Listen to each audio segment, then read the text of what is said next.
Yo, yo, what's up, guys? What's up? What's up? Going on? Hey, Lance. What's up, Ed? Cheers to all of the bourbonites out there watching. That's right. Happy 4th of July weekend. Yes, sir. Thanks for doing this impromptu live with me, buddy. No problem, man. I was pretty wide open anyway. Kind of had a little unexpected shitty deal happen to me earlier, so I was wide open. So Yeah, when I asked if you were wanting to drink some bourbon, you and Ben were like, "Yeah, we need it." absolutely, yeah. I had a redfish trip planned down to Savannah, and the guy sends me a text and said, "Hey, the guide has an emergency. I'm trying to find another one. So I'll keep you posted." I haven't heard from him again. Like, really? Man. So anyway, all good. We'll drink bourbon instead. That's right. Let's drink some bourbon. Let me say hey to everybody hopping in here. Jacob Edwards, what's up, brother? IC86, Power of Bourbon's in the house. Hey, there's your boys. Hi, fellas. Whiskey Shits is here. Tommy Arnold. Let's see. John T. Ty Weber. Chris Garrison. What's up, Chris? Everybody's hopping in here. Awesome, man. What we're going to do tonight, guys, now that you guys are all hopping on, I was fortunate enough to be asked to go on some barrel picks with A1. I know there's a lot of Rusty Water Society people jumping in here. So we went to Wilderness Trail and did a barrel pick. I'll tell you guys about that. It was awesome. And then we went to Starlight Distillery in Indiana, which if you guys have watched my channel for any amount of time, you know that I'm not super crazy about craft whiskey. I love what they're doing, but it just hasn't been like great for me. And man, I was absolutely blown away by this place. Everything we tasted there was fire. And I think we were only supposed to get one barrel while we were there, but Narav ended up buying 3. Wow. And I'm telling you guys, they are all unbelievable. So I wanted to taste those for you guys tonight. I'll do some reviews, like individual reviews also, but since these are so good, I just wanted to taste them with you guys. There are 0 craft notes on these, which is just amazing. Now, Ed a while back sent, what's up, Mike? Mike Booth's up. Thanks for the super chat, buddy. Mike. Tonight during the super chat, let's see, I don't even have that rolling. If you guys want to get in on a Weller flight, we're going to do a drawing at the end of the live stream tonight. And I'm going to give away, I have all the Wellers except for William LaRue Weller. So I'm going to give you guys the whole flight, sample bottles of the whole flight for you guys, whoever wins that. So let's get back on here. So I know Ed sent me in a blind Starlight Double Oaked. And we did it the night we did the Bookers, and I sent you guys the 2 Starlights that night. Yeah, that was blind though. We didn't know what we were having, right? Right. Yep. Single barrel and double oak. Yep. Yeah, and I remember, if I remember correctly, like it was really good. I loved it, but I could taste a hint of craft on it. On the double oak, you said you got more craft on the single barrel, but you were a big fan of that double oak. So I sent you a bottle of the double oak. Yeah, and so I had that again last night. And there was just a bit, but man, is it good. It is fantastic. Now, none of the Starlight stuff we had did I taste craft notes on at the distillery. Power of Bourbon asked if I got to try the cigar finish at Starlight. I didn't, but thanks to Suzanne, she sent me 2 samples today of the cigar bourbon, one at 109 and one at 112 proof. So depending on how the night goes, I'm going to try those also because those sound fantastic. Yeah, Starlight, when they finish their finishing process, those 2 kids doing things there, they're ridiculous. They're smart. They're special. I mean, that distillery is going to be ridiculous. I can't even imagine in another 5 years where their whiskey will be. I did that. My 50th birthday, my girlfriend surprised me, and we went to a tour and a tasting there, and he was just telling me, so that was in January. He was telling me about that cigar barrel, and then the other one with that Brazilian, whatever the heck it was, but it was some fancy 10-year-old. I don't know. It was really, really cool. We didn't get to taste that, but it was pretty fancy. Did you happen to have the? I'm gonna butcher this. I think it's Tokaj, or it may be Tokaj. It's spelled Tokaji. I think it's like Hungary wine from Hungary. It is the same barrels that they finished the Glenmorangie cake in. Oh. So that's what we had there, and holy crap, is this good. I'm sending you a sample of it, Ed, because it is ridiculous. It's so good. Yeah, we tasted the just the single barrel. We tasted their bottled and bond, and then we tasted the sherry finish, which I remember Dusty Dan doing a review on, and he just said he raved about it. Said it was fantastic. And then I looked for it in the stores, and I couldn't find it. It went out quick. Did it? Yeah. I also picked up, I wasn't expecting to, because I have enough like rum finished ryes, but we tried it at their bar. So I picked up their rum finished rye, and because it was so amazing, like probably the best rum finished rye I've had. So really, yeah, it was really better than the sea glass, huh? Well, that's a mixture of 3 different things, but seagrass is seagrass is good too. That's hard to beat. That's but just like strictly rye finished in rum barrels. And they told us a little bit about, picking rum barrels and how many rum barrels were offered to them that they inspected that were just shit rum barrels that they would never even touch. Right. So, them being a smaller distillery, I think their quality control is really good. Yeah. Well, I was super, super impressed. And they didn't have any left, but they did one finished in that apple brandy barrel, and they do that fancy apple brandy, and I guess that bourbon is just killer. Yeah, so, I've heard it's good. I hope they make that an annual. Hey Ed, do you have a pen and paper there by you? You know what? I do, as a matter of fact. When these super chats come in, can you write those down for me and keep track of them? Thanks, man. What do you got? We got Mike Booth and Bradley O'Connell. Let's see. Charles said he got a bottle of Blue Run 14. It's unreal. Have you had it? So I got super lucky. Ed, you're getting a sample of this too, man. So I might just bring this to our get together, our Patreon get together. This is hilarious. So right after you sent us the text where you got that bottle, I went to one of the local stores here in Cartersville. I'm looking for the O2 Bookers, and so I go in there and I'm looking in the case and I'm like, what? Wait, what? They got 2 bottles of that in their case. They had it. Yeah. What were they asking for it? I forgot to ask the lady on the way out because I was on a mission and I failed in my mission. They have 2 bottles of it. I may go back. Is it good? Oh my God, is it good? Yeah, really? It's really good. So we sat down. We went into Liquor Barn in Louisville, and we ponied up to the bar, started having some drinks. Saw Blue Run up there. They had amazing prices on it. I think a 2-ounce pour was like $11. Shut up. For a $200 bottle.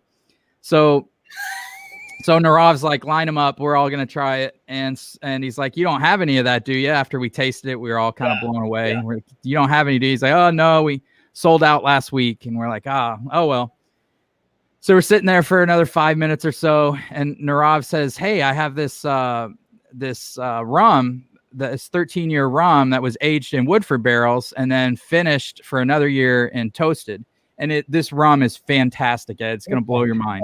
Really? It's one of his store picks. So he's like, would you like to try it? And the guy's like, sure. So Narav goes out to the truck, brings back the rum, pours him a glass, pours the other manager a glass. And the guy looks at us, goes, I'll be right back. And he disappears. And he comes back and he's holding a Blue Run. And he goes, you want this one? And I was like, yeah, definitely, I'll take that. Wow. And Jacob looks at the guy. He's like, you got any more? And he goes, yeah. And he goes back and gets us each a bottle. Oh shit, that's fantastic. It was awesome. Awesome. But yeah, I mean, 5 minutes earlier, he was all sold out. Right. And then went and got us some. So yeah. Bribery is alive and well. Yeah. So needless to say, Narav promised to bring him back a bottle of his rum next time we go down there, which is we're going down Tuesday. We're doing I think I'm allowed to say, I think they've already announced it. Elijah Craig barrel proof pick, and then Rebel barrel proof pick, and then an Ezra pick. Wow. There's some more people hopping in here. Let's see. Eric Reeder, Ed got in for the super chat. Okay. And Zach Jenkins got in. What's up, Zach? I saw Scott in here too. What's up, Scott? Those are two of my good friends. Love those guys. Fred, what's up, Fred? It's good to see you, buddy.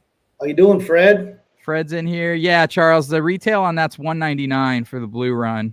I'm gonna pop in there and see what they want for it. I'm curious. Yeah, if it's worth $200, dude. It's good. Okay. Yeah, it's really good. Let's see. Zach Jenkins said he heard guaranteed William LaRue Weller. That's the only one that won't be in the flight, Zach.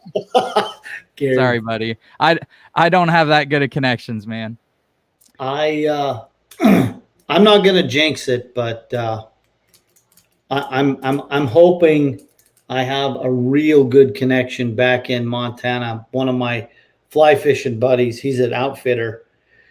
He's got a real tight friendship with one of the bar owners back there, and he always gets unicorn stuff. And because he's got big time clients that come through there.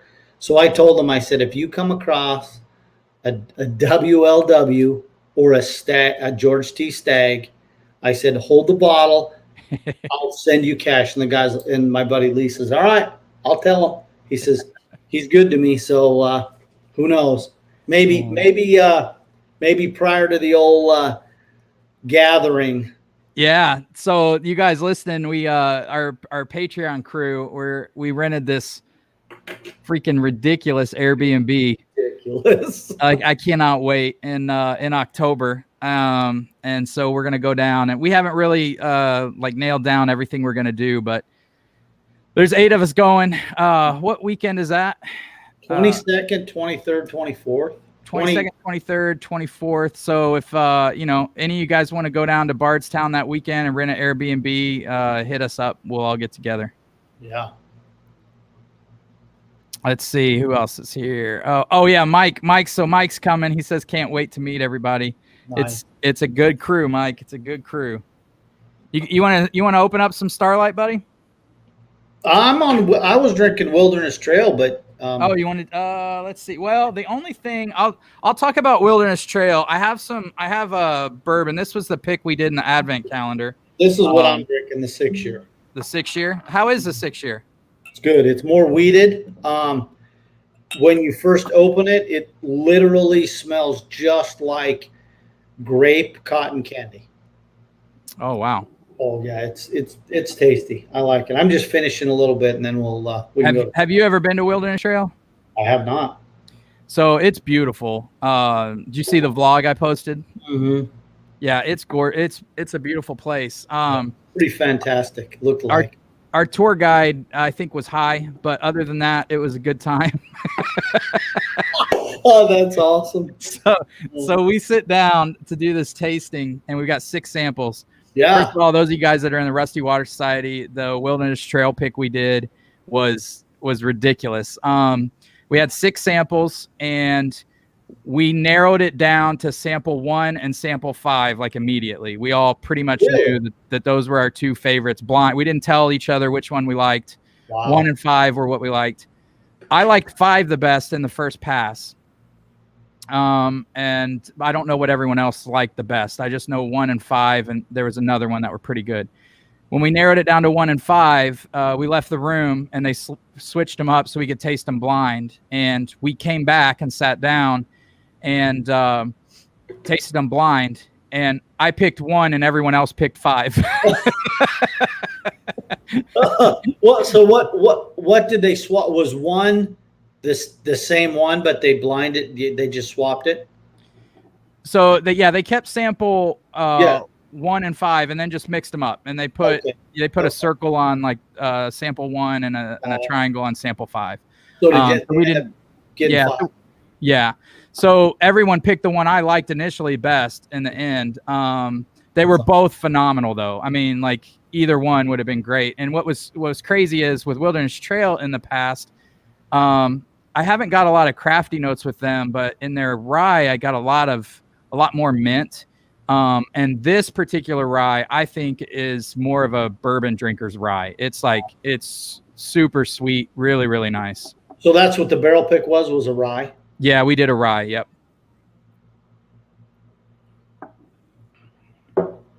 Oh man, that's delicious. Yeah, it is good. I haven't had that in a while. It's good. I've been doing a number on this one, so I mean I'm down. This was a cask strength. No wonder that was 115 proof for my first sip of the night. Nice. Way to go out of the gate. Don't be afraid. So anyway, we sit down to do this tasting, and Jacob sits next to the guy that's running the tasting, and we all have our glasses of water, and Jacob takes a sip out of the glass of water and goes, "Oh shit, I think I grabbed your water," to the guy at Wilderness Trail. And the guy is so deadpan. He's like facing away from us, and without even laughing or missing a beat, he goes, "That's okay. That one's only microdosed." And he just keeps on going. And Jacob I was like, did he just say is this microdosed? And he did. He had like a little thing of CBD oil right next to his water. And they're like, oh my God, that's the best. It was ridiculous. That's the best. Yeah, that Wilderness Trail bourbon's fantastic.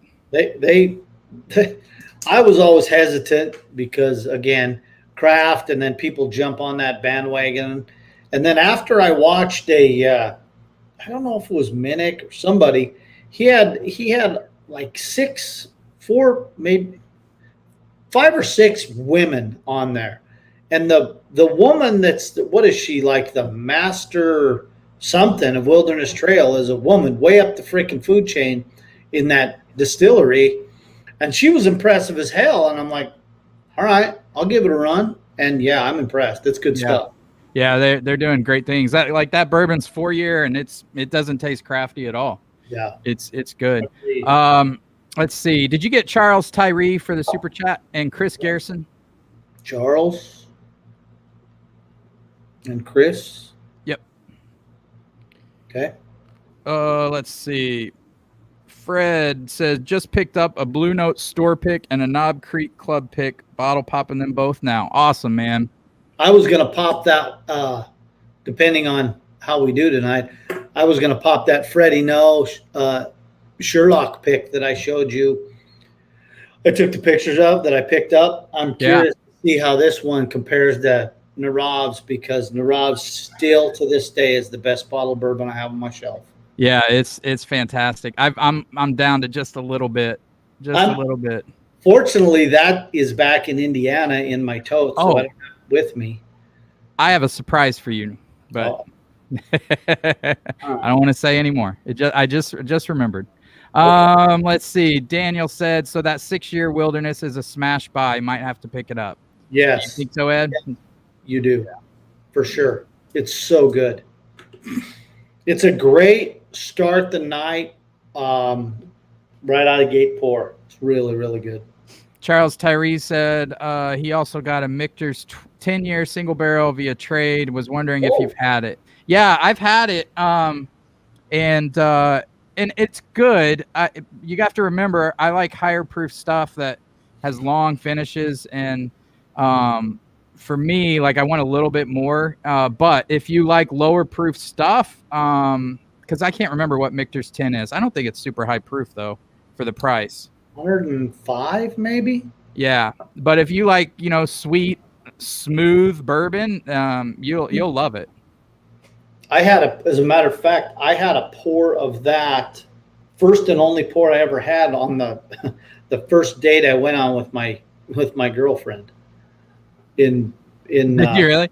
Bloomington. Yeah, she'd never really drank bourbon before, and she says, "Oh, well, you're drinking it, I'll drink it. Let's drink." And I'm like, "Okay."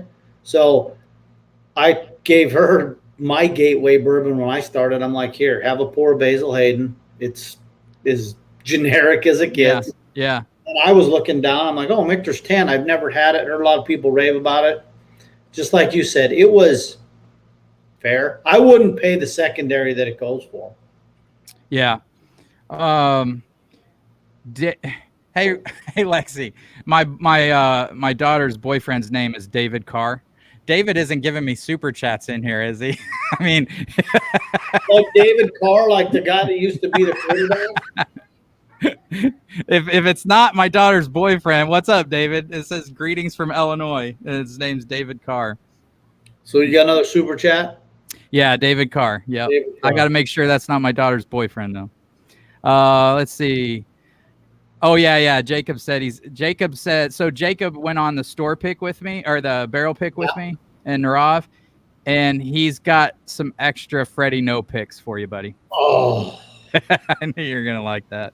damn! Yes. Oh. I'm not kidding. That was insanely good bourbon. Just ridiculous. Yeah. Evan Van Skoik, I probably mispronounced that, says taste crafty. Are you just trying to say it tastes young or not good? Big distilleries can put out crap too. Yeah, Evan, that's exactly what I'm saying. Crafty for me, it tastes young, tastes grainy, like sawdust, or like what I always refer to is when we used to get horse feed for my grandfather, the bags of horse feed. That's how that smells is the taste I get, and it really stands out for me with craft or some young whiskey. It's like just sawdust. And I do not like that note at all. And if I get it, it's really hard for me to get past. So yeah, I don't get that on Wilderness Trail or Starlight. Well, these latest Starlights I've had, I think they've gotten better. Yeah, no, sounds like it. Yeah, I was blown away. Let's see. Power Bourbon. If you can find the New Riff 6-year malted rye, pick it up. Yeah, that's what I've heard. Yeah, it's really, really good. Somebody who had the Junkies had it. Oh yeah, that's right. Yep. Hey guys, if you're watching and you aren't subbed, please do so. I'm like almost to 2,000. We're getting absolutely close. Do it. And go over and give Power Bourbon a sub. They're great. Yeah, give Power Bourbon a sub too. They're great. They're good dudes. Oh, all right. Here we go. Man of the hour. What? Oh, Benjamin. What's up, guys? How's it going? What's up, buddy? You look rough, dude. Dude, rough. Yeah, I'm feeling rough, man. I'm feeling rough. Moving is not fun. No. Hey, so did you just move within Austin? Yeah. So we moved within Austin. The Atlanta thing, there was a potential chance we were going to move to Atlanta, but ended up not working out. So we moved into the place that we were at prior to moving to this place. We moved it was right during COVID, so we didn't even really get to see the place before we moved in. And once we moved there, we didn't like it as much. So as soon as our lease was up, we went ahead and got right out of there. So moved this morning, and it takes so much longer than you think it's going to take to move. Moving sucks. It's the last 10% that really sucks. It's like everything that doesn't fit in a category box. Yeah, if it's not in a box, no. It was man, it like just from the very start of the day. So U-Haul does this thing where they do this they've started doing this thing, it's called truck share. Basically you can sign in from an app and access a lockbox and then, take the truck. And so the app wasn't working and I'm there waiting. And so I have to call them up and they're like, I'm trying to do everything myself first. I turn on my location, everything like that. And then right when I get on the phone with someone, the first thing she asked me is, did you try turning on your location? I'm like, yes, I tried turning on my location. But anyway, it's just, that kind of started things, and it was a hot day. It was humid, but good news is it's over with, and so now it's just unpacking, which is the easy part. So what are you drinking, buddy, to relax tonight? So my bottles, a lot of them are still packed. So I had to kind of rummage through and try to find a couple. So I got Chattanooga. Good. 111, and then I grabbed a second bottle. It's a barrel. Let me grab it. So barrel bourbon. It's a it's a 14-year single barrel. It's Dickel, but I actually enjoy it. So Okay. Oh, nice. Probably not going to focus super well, but I grabbed that one as well because I might go grab others, but I have to dig a little bit for them. So Marty with the super chat. Ed is still the man. Lance sucks. Oh, Marty, I love you, brother. Marty will not be winning the. No, Hey guys, if you aren't subbed to Whiskey Nose, go do so, man. He's a good guy. We know you love a loser, Marty. That's why you like me, buddy. He goes live a lot more than I do. He goes live a lot. Yeah. So it's funny how some people do their channels. Some people love to go live, and some people they love doing the review, going the review route. Yeah. I like to do both. I'd love to go live more. I just don't have time. I'm too busy. So, hey Lance, real quick, did the box make it okay? Samples all right? Yeah. So Renee opened the box and she said there's like, I don't know, is there like 4 or 6 samples in there? 6 maybe? There should be 8 total. Okay, maybe there's 8. So she said there's a white piece of paper in there. She hasn't looked at it or anything. Yeah, so I will tell you the 2 bigger samples I poured for you to do reviews on the Larceny Barrel Proof B512 and the Elijah Craig B512. Okay. All right, cool. Yeah, that sounds good, man. I have a lot of work to do. Oh, jeez. Look at that. I caught it. I haven't drank too much yet. Evan said, appreciate the clarification on the craft stuff, and I nailed the pronunciation of your name. That's awesome, man. I never do that. It's good. Nice. You ought to go sign up and see if the Cardinals need a third baseman. they need if you know any pitchers, they need about all of them. They need arms, yeah. We're in trouble. We're in trouble. Scotch Down Under is also in the house. What's up, brother? Go sub to him too. He goes live. I think Scotch Down Under did like a 24-hour live stream or something insane once. Yeah. That's crazy. Yeah, I saw that pop up in my feed. I was I wasn't prepared to commit 24 hours to watching that. No. So for those of you that haven't joined, I was kind of waiting for Ben, but we're gonna do the A1 store picks that we selected on Monday or Tuesday. I can't even think now. So I know there's a lot of people from Rusty Water Society. So while I drink those and give you guys notes and read these super chats and chats, Ed and Ben, if you guys want to pour a good craft whiskey, then you certainly can. Oh, good. You're doing Starlight. So which one is that, Ed? That's the single barrel, and it's a Meyer store pick. Oh, nice. Awesome. So guys, this bourbon maple syrup, I was really worried when Narav asked me to go to Starlight, and I was like, I don't know if you've seen any of my reviews on craft distilleries, but I may not be the guy you want to go on this pick. And then he said, well, the pick we're doing is a bourbon maple. It's bourbon finished in a maple syrup barrel. And I was like, I don't know if you see my reviews, but you maybe really don't want me to go on this pick. Because I was afraid it was just going to be too sweet for me, and be like the maple Knob Creek maple. Yeah, exactly. No. And holy shit, it's not. It is. Those guys, their finishing is just so spot on. Everything we tried that was finished was like not overly finished, which is what I love. This, I'm gonna put it in blinds for you guys when I get a bottle, and I'll be surprised if you know it's finished. Nice. It's I mean, obviously there's maple on the nose, and like a wonderful like leather note that I absolutely love, and then like almost like a sweet cotton candy note. Yeah, it's gorgeous. Stuff, it's tough to do finished stuff right. It's not Yeah, it's not easy, especially for craft distilleries, because a lot of the big players, they've been doing it so long and they can do so many barrels that even if some of them are garbage, they can just toss them out. Whereas some of these smaller craft distilleries, they have, like, if they're investing the money, they can't afford to just toss them out. So they have to put that stuff out. Yeah, we did. I'm gonna taste a 4 grain here in a minute, but on their 4 grain, they put their 4 grain in a heavy toast, and then the heads were charred. And then the staves were air dried for 12 months.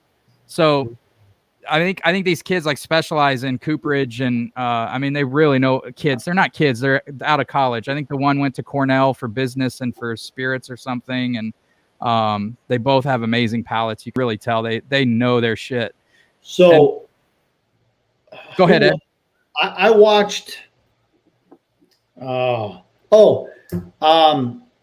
Bourbon Dram Reviews.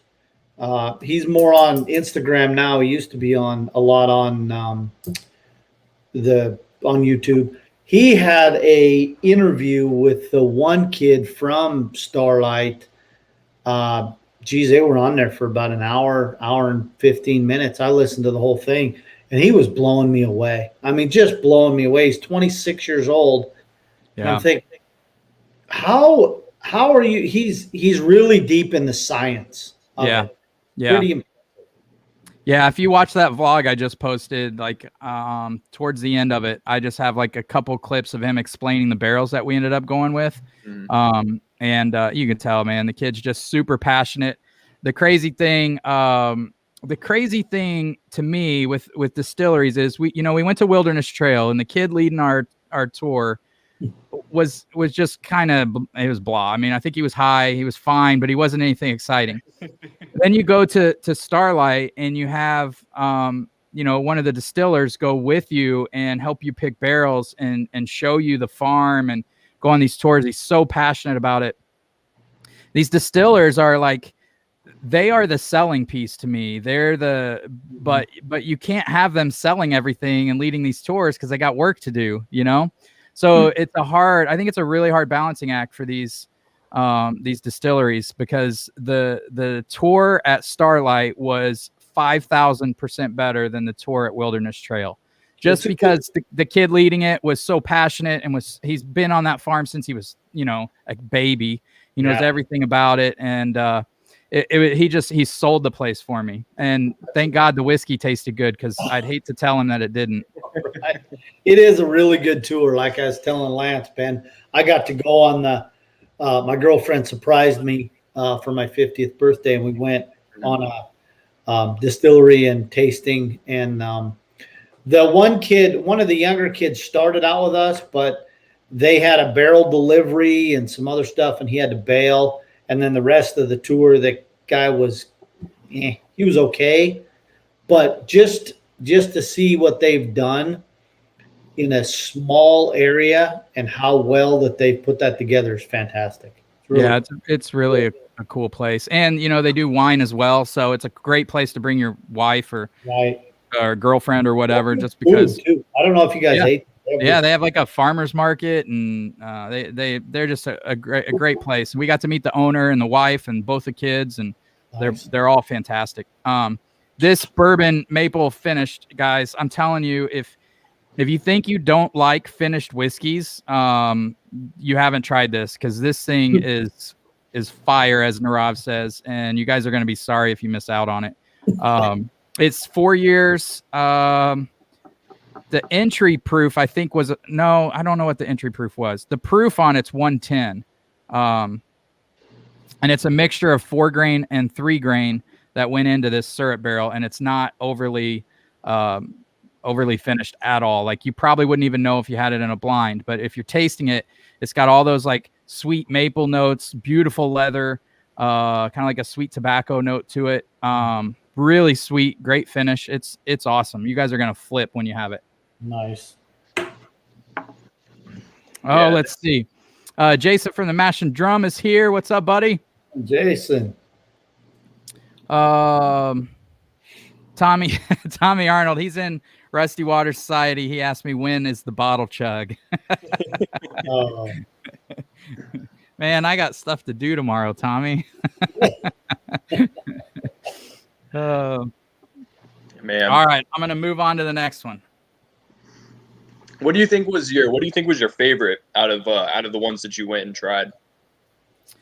Of everything we tried, I'm gonna guess that this next one I'm tasting was probably my favorite, and that was the 4 grain.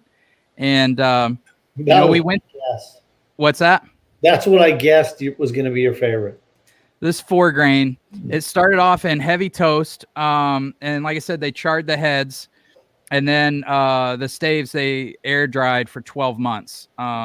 So I think this one, this is a 4-year, and the entry proof on this was 110. So I'm not sure exactly what the proof is on it, but we weren't planning. We were just going down there to buy the bourbon maple syrup finish. Mm-hmm. He pulls out a sample of this and gives it to all of us, and we all look at Narav and go, buy that barrel. It is, oh my God. I can't even tell you how good this is. It's ridiculous. Look at the color. Yeah, it's fantastic, man. For 4 years, it's mind-blowing. Do they use smaller barrels with their stuff, or is it normal? Yeah, no, it's normal. They have some like the port finish that we ended up buying as well. That was in a 70 gallon. I think they took 60 gallon, didn't he say? Maybe it was 60. They did a cab first in that barrel for 3 years, and then took it out, and then did a port, tawny port in it for another 10, and then took it out, and then did the mixture of 4 grain and 3 grain, which they did in the bourbon barrel, and put that in that 60 gallon bottle that had aged cab and tawny. And oh my God, I want to taste it tonight against the Blonde Brothers Madeira cask. I think that the Starlight will blow it away. Wow. Yeah, the Old Fangled Nodder finished in Madeira. I think the Starlight's better that we picked. Look at Ben's face. He's like, don't you mess with my Nodder bourbon. Yeah, but that stuff is amazing. I was typing something here in the chat. Man, yeah, if I could get more of that, not the Madeira, but just the normal 12-year, that stuff was amazing. It's 12-year Nodder. Yeah. That sample that you sent, it was so good. It's like, it's there's certain bourbons that it's like you taste them and it's just something about it. Like there'll be something about it that's just different. It's like it'll be a certain note or just a certain combination of notes that you're just like, this is different. And that's how that one was for me. That's the Green Jolly Rancher. Yeah, the Green Jolly Rancher. That's right. I'm gonna remember that note forever. Yeah, that's like this 4 grain. I cannot wait for you guys to taste it. If you're in Rusty Water Society, you guys are listening to this and want to join Rusty Water Society, go do so.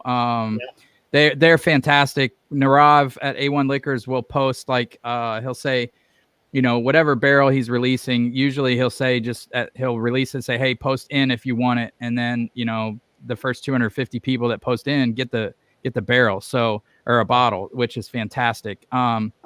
Now you'll have to drive there, or if you're in our group and you're going to Bardstown in October, buy whatever bottles you want. I'll pick them up and drive them down there. So. Sweet. Shug says, enjoying your content. Found channel through Central Illinois Bourbon Group. Keep up the great work. Thanks, buddy.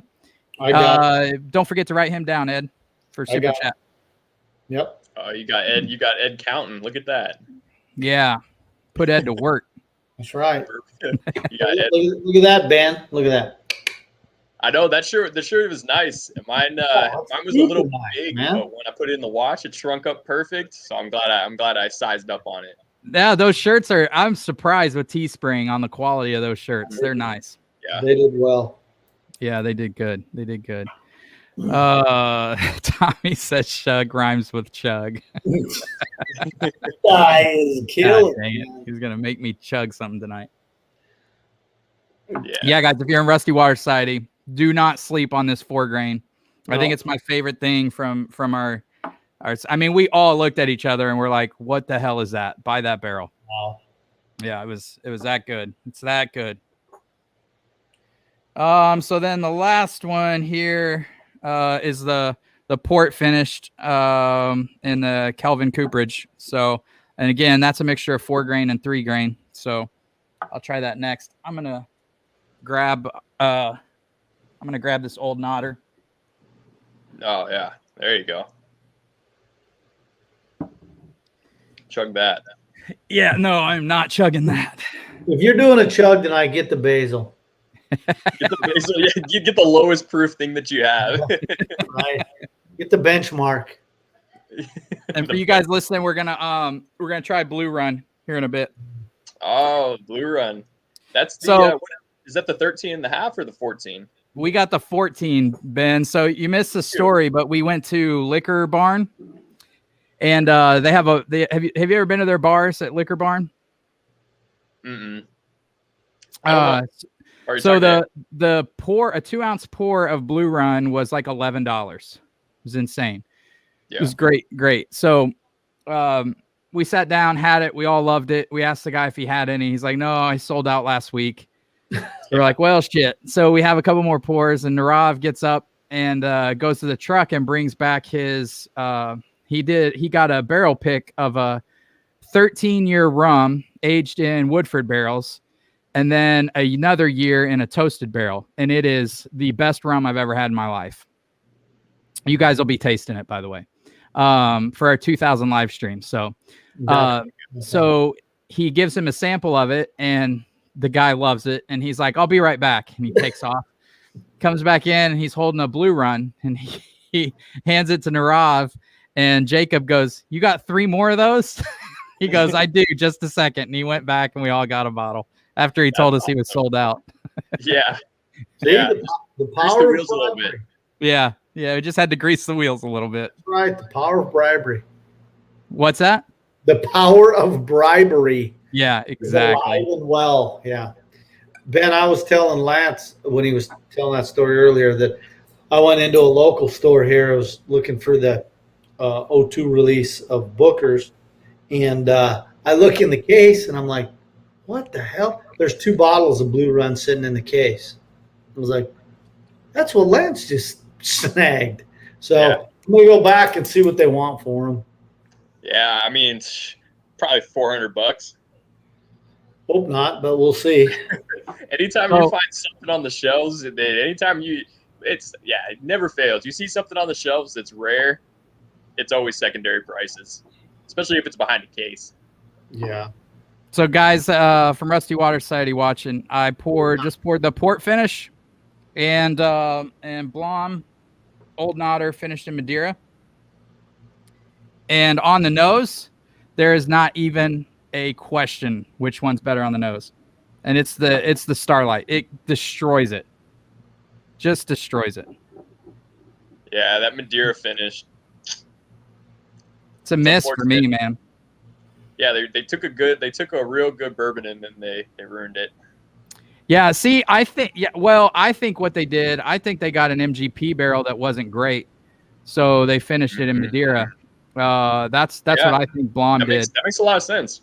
Yeah, whereas, you look at Starlight, and Starlight, the bourbon that they put in this was in their single barrel program. Okay. So he specifically said, we do not finish shit whiskey, basically. We finish the stuff that's still really, really good. Right. And I think some of these distilleries that they have, because Blonde Brothers, there was no rumblings of a Madeira cask coming out. In fact, we thought all the Nodder was gone, and all of a sudden, they're releasing a Madeira cask, and I think they just had some shitty barrels from MGP they didn't like. If you watch Aaron Chepnick with Smoke Wagon, he'll tell you all the time he's got shitty barrels of MGP sitting around. All right, so I'm gonna taste this. I'm going to go ahead and jump off real quick. I got to find my charger for the laptop. I think it's packed somewhere, so I'm going to go find that. I'll be back here in just a couple minutes. Okay, no problem, buddy. Cool. Be right back.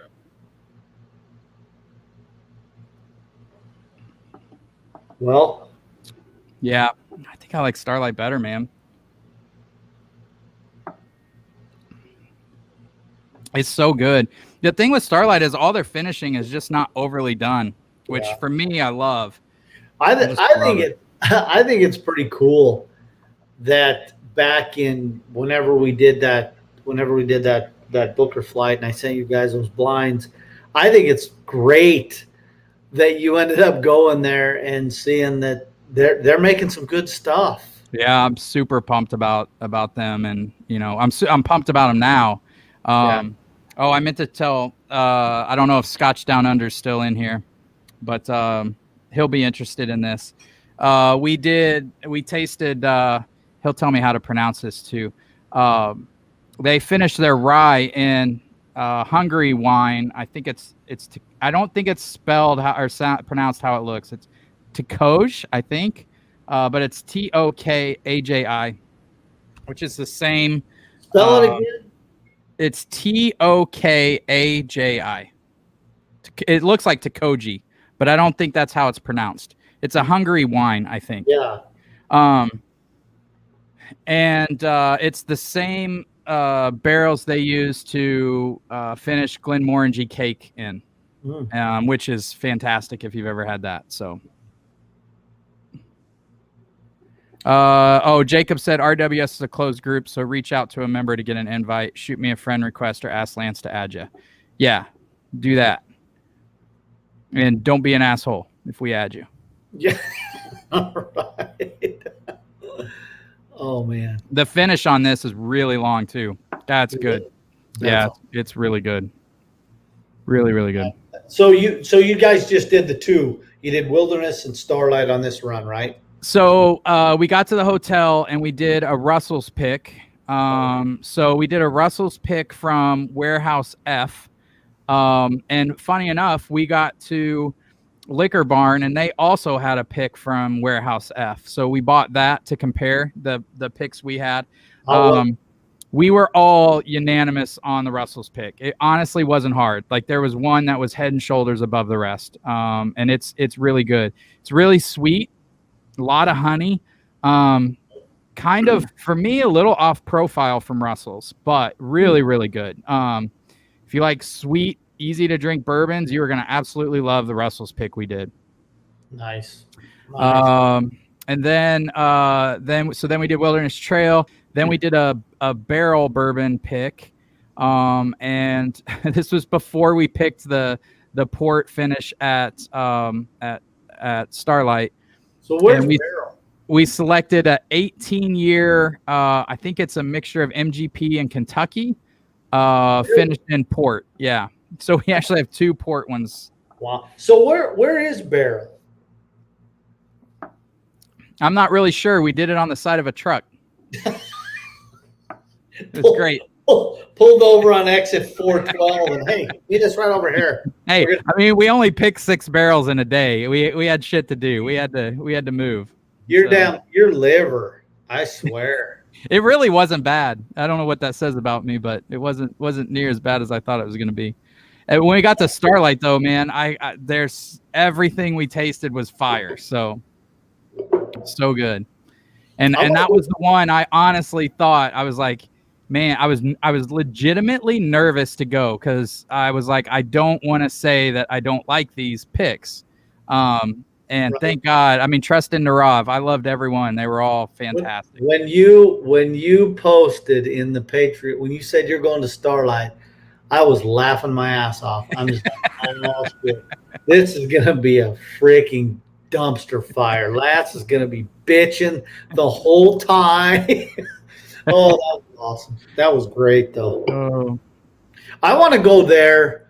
I want to go back because during the summer they have a concert series that comes through there, and they got live music out in the out behind where they do it all, man. They sell Christmas trees. They said in the fall, like that place is ridiculous. I can't imagine in the fall. It's probably just stupid. Aaron asked me who's all going to the meetup. Sorry, buddy. Let me look for you real quick.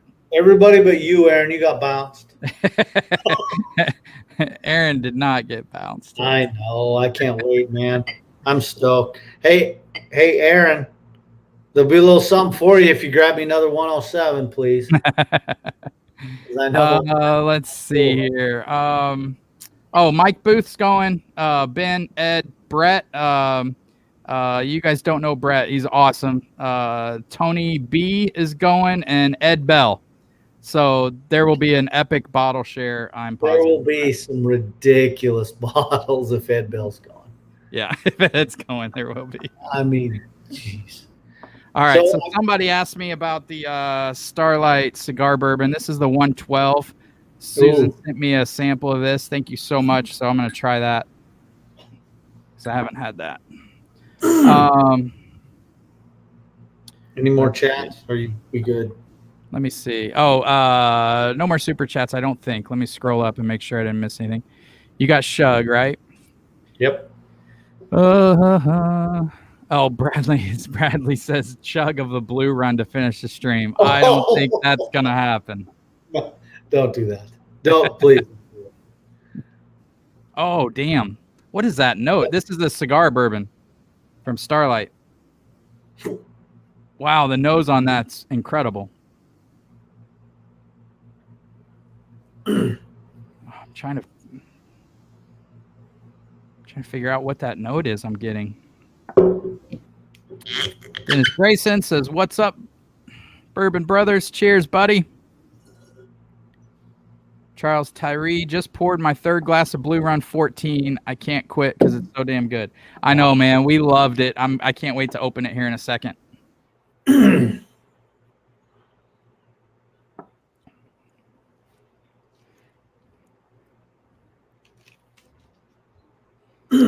That is so unique and interesting. Really? Have you had the What is that note? I smelled that note and I taste it so strong. What's the other one that's the cigar? Joseph Magnus. Have you had that? I've had that. This is not like that. This tastes different. Man, it's like there's like a herbal note on this. Ooh. Hopefully it's not too powerful. Well, I think some people would honestly be turned off, but I love it. It's fantastic.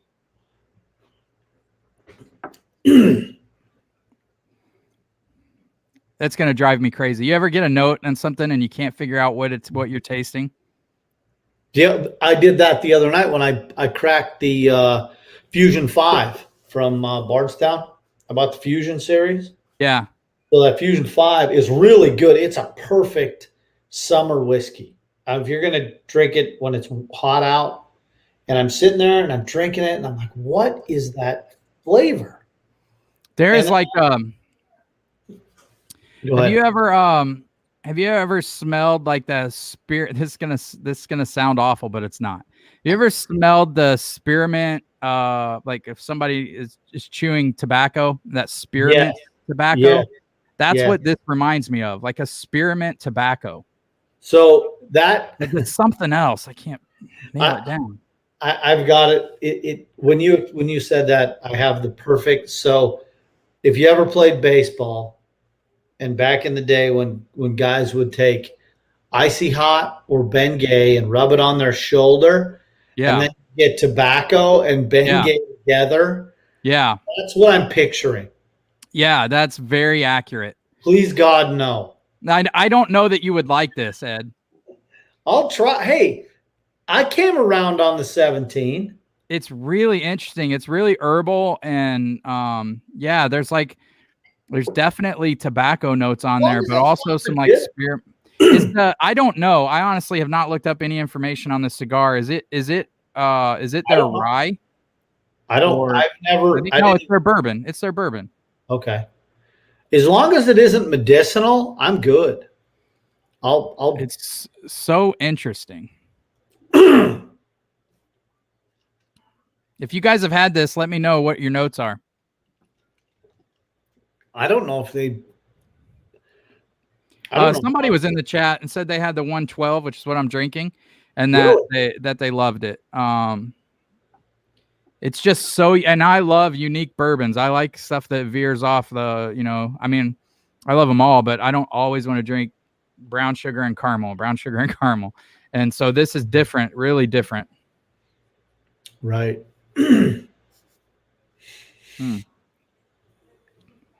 Wow, that's crazy. All right, I've got the I've got the 109, so I'll try the 109 next to it. Let's see what we got. When did they release those? Well, I think Susan was down there a few weeks ago, and they had it, but I think they sold out really fast. Yeah, that doesn't surprise me. This smells a lot different. That note is not there on the 109. That was on the 112.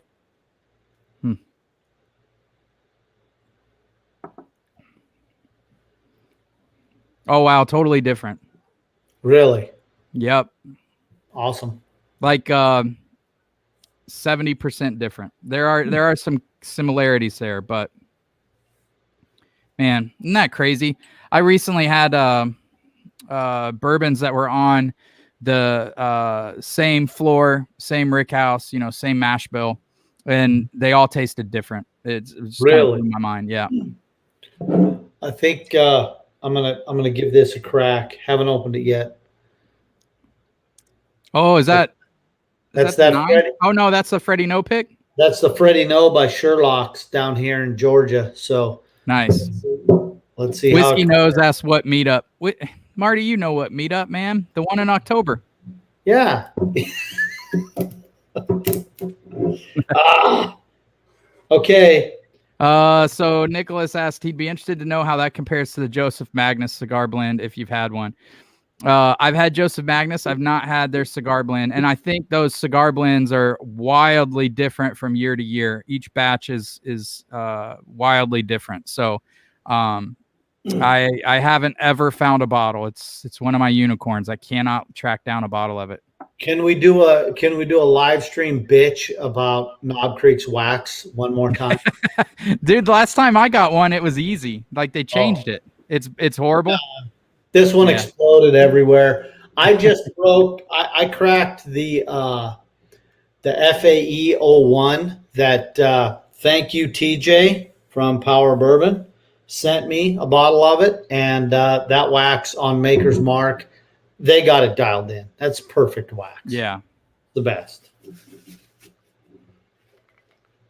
All right. We're getting ready to try this blue run, guys. Well, you try Blue Run. I'm going Freddie No pick. So. I got to cleanse my palate, man. I'm still getting those like minty tobacco notes from that cigar blend. Right. I got to look that up. I don't have any information on the Starlight cigar blend, so I don't know what they're doing to it. I'm not sure. I don't know. I'll do a plug for Lance's. If y'all want some t-shirts right here. Oh yeah, whiskeytornado.com. Get you one. They're badass, man. Cheers, bitches. That's right. All right. Here we go. Cheers, people. Happy 4th of July. That's right.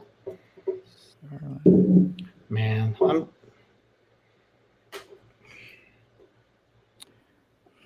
I'll have to look later. If you guys know any of the information on the Starlight cigar, please post it, because I don't, but it's so interesting.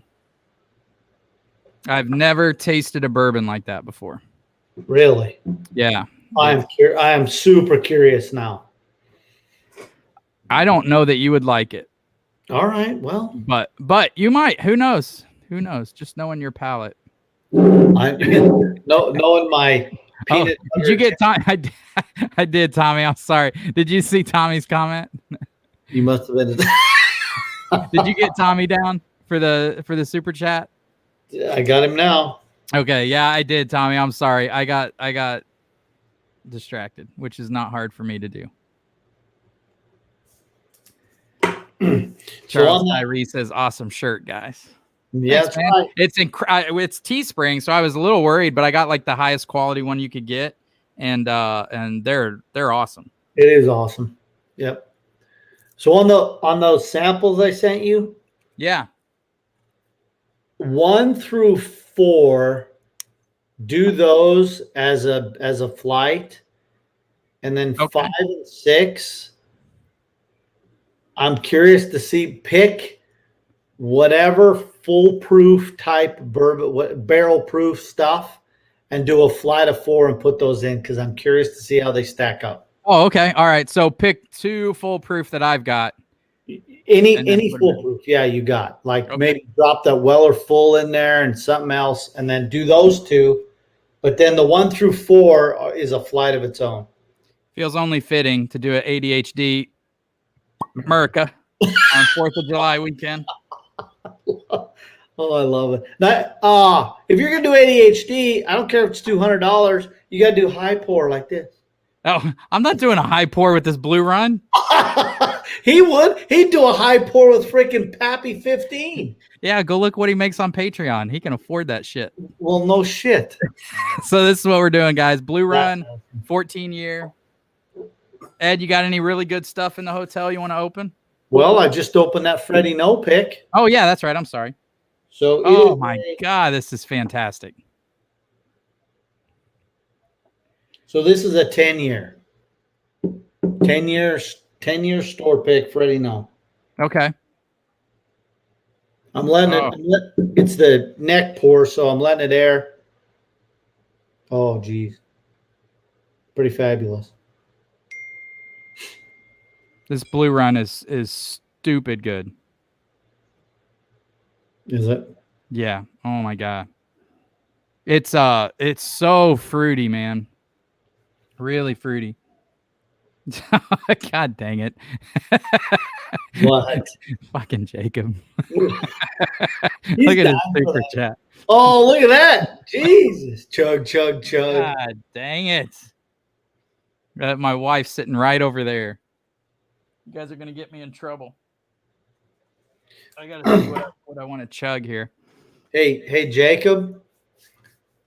Just go bourbon hunting one day with Lance. Just one time. Oh, you don't know who you're talking to. Jacob has a way better collection than I do. No, I'm just saying go on the hunt all day and then come back and sample them all is what I'm saying. Oh, and then watch me pass out on my toilet. and then watch Allegedly. Allegedly. And then watch his front yard get candy cane that apparently I can't see 3,000 candy canes. Wow. Guess I wasn't drunk. Whew. God dang it, Jacob. I hate you. All right. You know, what do you got? I'm going to do a little very old Barton because it's a great bourbon, 100 proof. All right. Are you chugging something with me? No. What do I got to chug? I wish I could spin this camera around and show you guys my wife. Let me. Man, that's I could Nothing to see here, honey. Nothing to see. I could crush the Coopers. All right. Do a bottle kill on the live stream. I'm not doing a bottle kill of this, but I'm not going to bottle kill. I mean, you got way more in that bottle than I do. Okay. All right. Jacob says allocated chug. All right. Oh, man. Well, Well,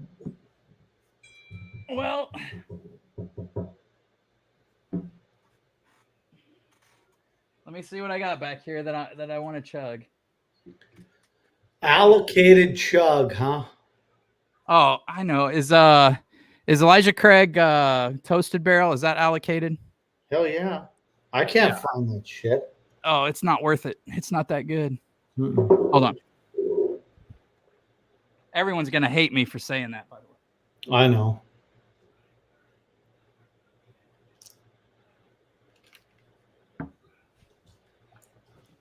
All right. So that's good too. That's lower proof. So we're doing an allocated chug. Yeah. Do you have anything allocated there? Well, I mean, I guess it is that allocated? Yeah, I think it is actually. Yeah, I almost went for that. Jacob said very old Barton is allocated. Is it really? Oh, is it really? No. Yeah. All right, he's saying very old Barton's a good choice. So that's what we'll do. If that's acceptable. He did the money, so. All right. What's the proof on very old Barton? It's bottled in bond too. It's not the crafted or whatever. I'm 90 proof. Yeah, it's 100 proof. I'm 90 I got special reserve. All right. Shit. This is for you, Jacob and Tommy. Hey, look, we're live. You know what? Fuck you, Jacob. Here you go, Lance. Hold on. Tommy just posted one too. We got to do it now. What? Jesus. Veronica wants Jacob to do a RWS chug tonight. Oh, yeah, Jacob. Now you're on the spot, man. There hasn't been an RWS chug in a while. Did I already get Tommy? Did he do 2? Yeah, Tommy did 2. Yep. But I got him. Okay. Yep. You got him. All right, you ready, buddy? Hey, cheers, America. America. You're gonna chug that whole thing? Are you kidding me?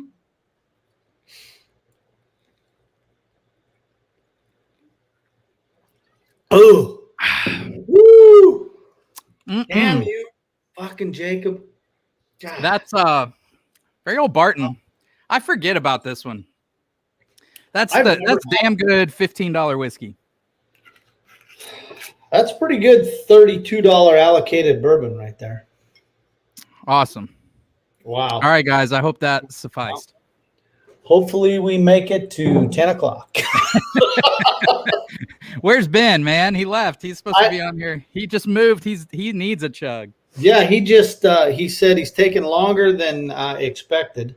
So no such thing as peer pressure if you want. No, I did not want to do it, Bradley. No, I did not. Well, this Blue Run ought to taste fantastic now. Oh my God, Blue Run's so good. Oh, it's so fruity, man. Do you know where it says it's sourced from Kentucky? Ooh. Oh, you know what? I think it's Barton. Is it Barton? I think it's Barton. But I'm not positive about that. But man, it's got a lot of good like red fruit notes to it. Nice. A lot of caramel and brown sugar, but the fruitiness is kind of what blows me away on the Blue Run. Oh, it's so good. God, is that good stuff, man. I don't think I loved it when we were at Liquor Barn, but it's even better. It's even better than I remember. Really? Yeah, it's good. That's crushable. I think what's the proof like? 100? It's like 56. Oh, it's 113. It's 113 proof. That's scary if it's crushable at 113. Yeah, it is really nice. Charles Tyree says, I'm wondering where it's sourced from as well. I believe that's Barton, but I might be wrong. It sure doesn't taste like, and it doesn't have like a lot of nutty characteristics. So I don't think it's like Heaven Hill. I would guess that it's Barton with those fruit characteristics. Does it say it's Kentucky on the bottle? Okay. Yeah. There's a thought in my head I don't want to say out loud because I don't want anyone to like freak out. It has the fruity characteristics of Dickel without all of the vitamin notes, but you know, I don't like Dickel. But this is so fantastic, and I know this isn't Tennessee, so it's got to be Barton. It's where it's sourced from. Nice. I'm excited. I'm gonna have to check and see if they don't want $500 at that other store. Yeah, because I think I don't know what it's going for on secondary. $350 probably. Probably easily. Yeah. Yeah, so if they got it for $200, I would buy it. America. Cheers, Bradley. That's awesome.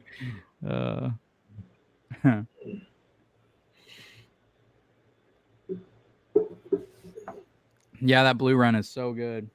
Golly. So yeah, this next week we're going back Monday.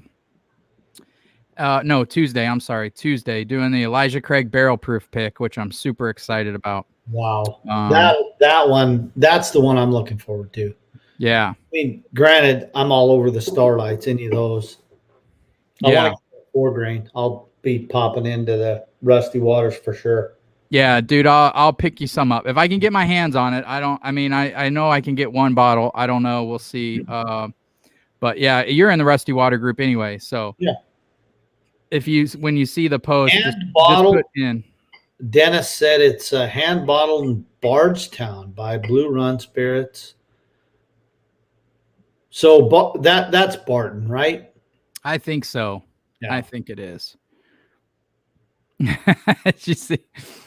Charles said I'd pay $225 tops. Yeah, I agree with that. Yep. There you go, Ed. What? An OWA for a blue run. I don't know if that's a fair trade. I don't think that is. Three of them. This kicks the shit out of Old Weller Antique. I'll tell you that. Blue Run does. Yeah, I'm sure it does. So much better. I'll see what I can do there, a raw. I'm not going to guarantee anything. There's a sample in there in that number, that 1 through 4 flight. I'm really curious to see what you'll think. Yeah, I can't wait, man. I'm going to shoot like an in-depth review of these, at least the maple syrup barrel finished for Rusty Water Society. And by the way, for those of you in there, like Narav doesn't ask me to do any of this. Narav's a great guy and I love Rusty Water Society, and they're not like paying me to review their stuff or anything. They're just all great guys that I love to help out. So and I've taken Ed down there and if you're in Effingham, get to A1. That is a fantastic store. Yeah, it's fantastic. Yes. They've never asked me for anything, and I've never asked them for anything either. They're a great group of guys, and they do amazing job with their barrel picks. Their store picks, and with their selection. Their selection is as good as I've seen. Yeah, they do a great job. You know, I mean, unless you want to think it's MGP and it ends up being Dickel, and you spend $100 and you get pissed. And sorry. Yeah. Always check your labels before you spend $92 on Dickel. Just rip it off the shelf and drop. We should have bought the what was that? I know what you're gonna say. Old Bones. Yes. Yeah, that stuff was fire. Oh my God. Yeah, that was good. That was fire. That was really good. That was good. Yeah. Let's see. Oh, he says guessing at throwing a Knob Creek 12 cast strength. Golly, I have so many videos to do, guys. I forgot. Aaron got me I did the review on the 124 cast strength, which was amazing. And he got me the 120. So I have those to compare. What did you get? The 124 is better. That's the one you have? Yeah, I have both now, thanks to Aaron. I drove up. Aaron was on vacation in like Chicago, and so I drove up and we met halfway and had lunch, and it was awesome. It was good to meet Aaron in person, and he brought some bottles down. I brought him some samples. We had a good lunch. It was fun. All right, Aaron, I'm going to go in that store and see what I can get. If it costs me $1,000, you better throw in some more shit. Because they have 2 bottles. Oh, I forgot that one. There you go, Jacob. Veronica can go get bent. Okay. We were eating. We were on our way back, and we were eating at this Indian restaurant. And before we got our meal, either the fastest raccoon or the largest rat I've ever heard scurried across the drop ceiling above our heads, like right down the table. It was oh shit. So the guy that I assume owns the place comes out to take our order. It's just him, and he's got one person cooking in the back. And were you in Kentucky, Indiana, or we were in Indiana? We were in Indiana. I don't know where we were. We were the only car in the parking lot, which should have been our first warning sign at 6 o'clock on like a Tuesday night. And Jacob looks at the guy and goes, "I'll have 3 naans." And the guy deadpan looks at him and goes, "No 3 naan for you, 1 naan for you." Oh, that's freaking bad. And all he was saying was that the order was too big, but it really looked like he was saying Jacob was overweight and didn't need to eat any more naans. It was so funny. Oh my God. That's all. No non, no 3 non for you. 1 non. Oh, let's see here. Let me get caught up on these. Eric Reeder asks, Lance, where do you live? Champaign, buddy. Champaign. I try to get down to A1 in Effingham about at least once every 4 weeks. And it's pretty much where my bourbon money goes. Yep. Jacob's laughing. That was so funny. No 3 non for you. 1 non.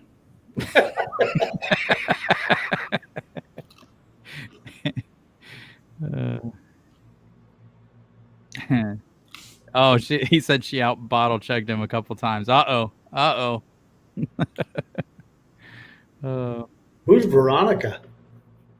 I assume that's maybe, I don't know, maybe is it Tommy's wife, maybe? Okay.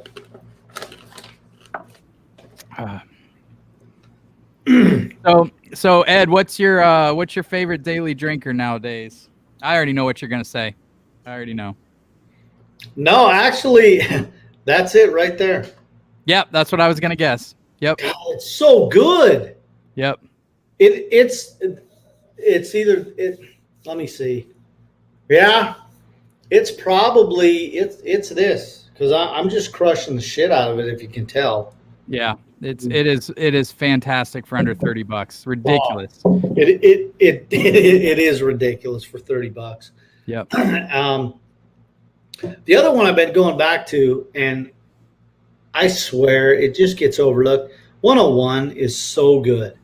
Yeah, it is. Wild Turkey 101 is good bourbon. Yep. I looked at that to chug for a second. Aaron asked, have you tried my blind yet? What did you think of sample 4? I have not. Number one, I did, which one did I do before the vlog? I can't remember what review I did, but it took me like 12 hours to edit it. And then the vlog I just did, I can't even tell you how long it took. Because I did a lot of stuff I had never done before. So it was like all new stuff I was kind of learning. And just having fun with just trying to be creative. You have a drone? So, what's that? You have a drone? Did it look like I had a drone? Yeah. Yeah. That's badass, dude. I was like, holy shit, man, this Patreon's paying off. He's got a drone. So I don't have a drone. So I have a gimbal.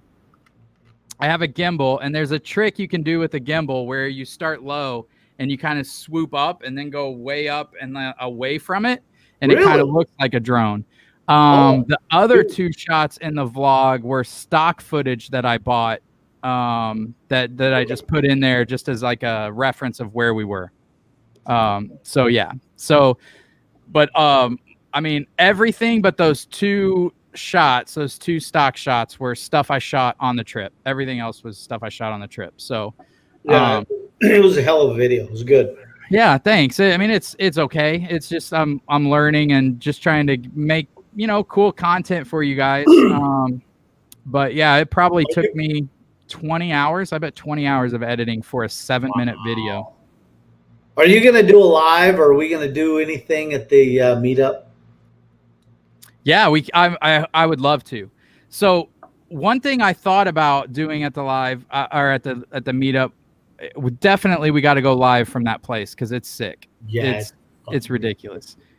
So yeah, it's an F-bomb, but it is fucking ridiculous. Yeah, it's gonna be amazing. I'm sorry, it is. It is gonna be amazing. So I thought one thing we might be able to do is like a Russell's tasting and try to get as many different warehouses as we can. So I have at least 2 picks. I have the Mash and Drum pick, which is really good. Okay. I have a Liquor Barn pick from Warehouse F. I hopefully have the pick we did at A1, which is really good. I have.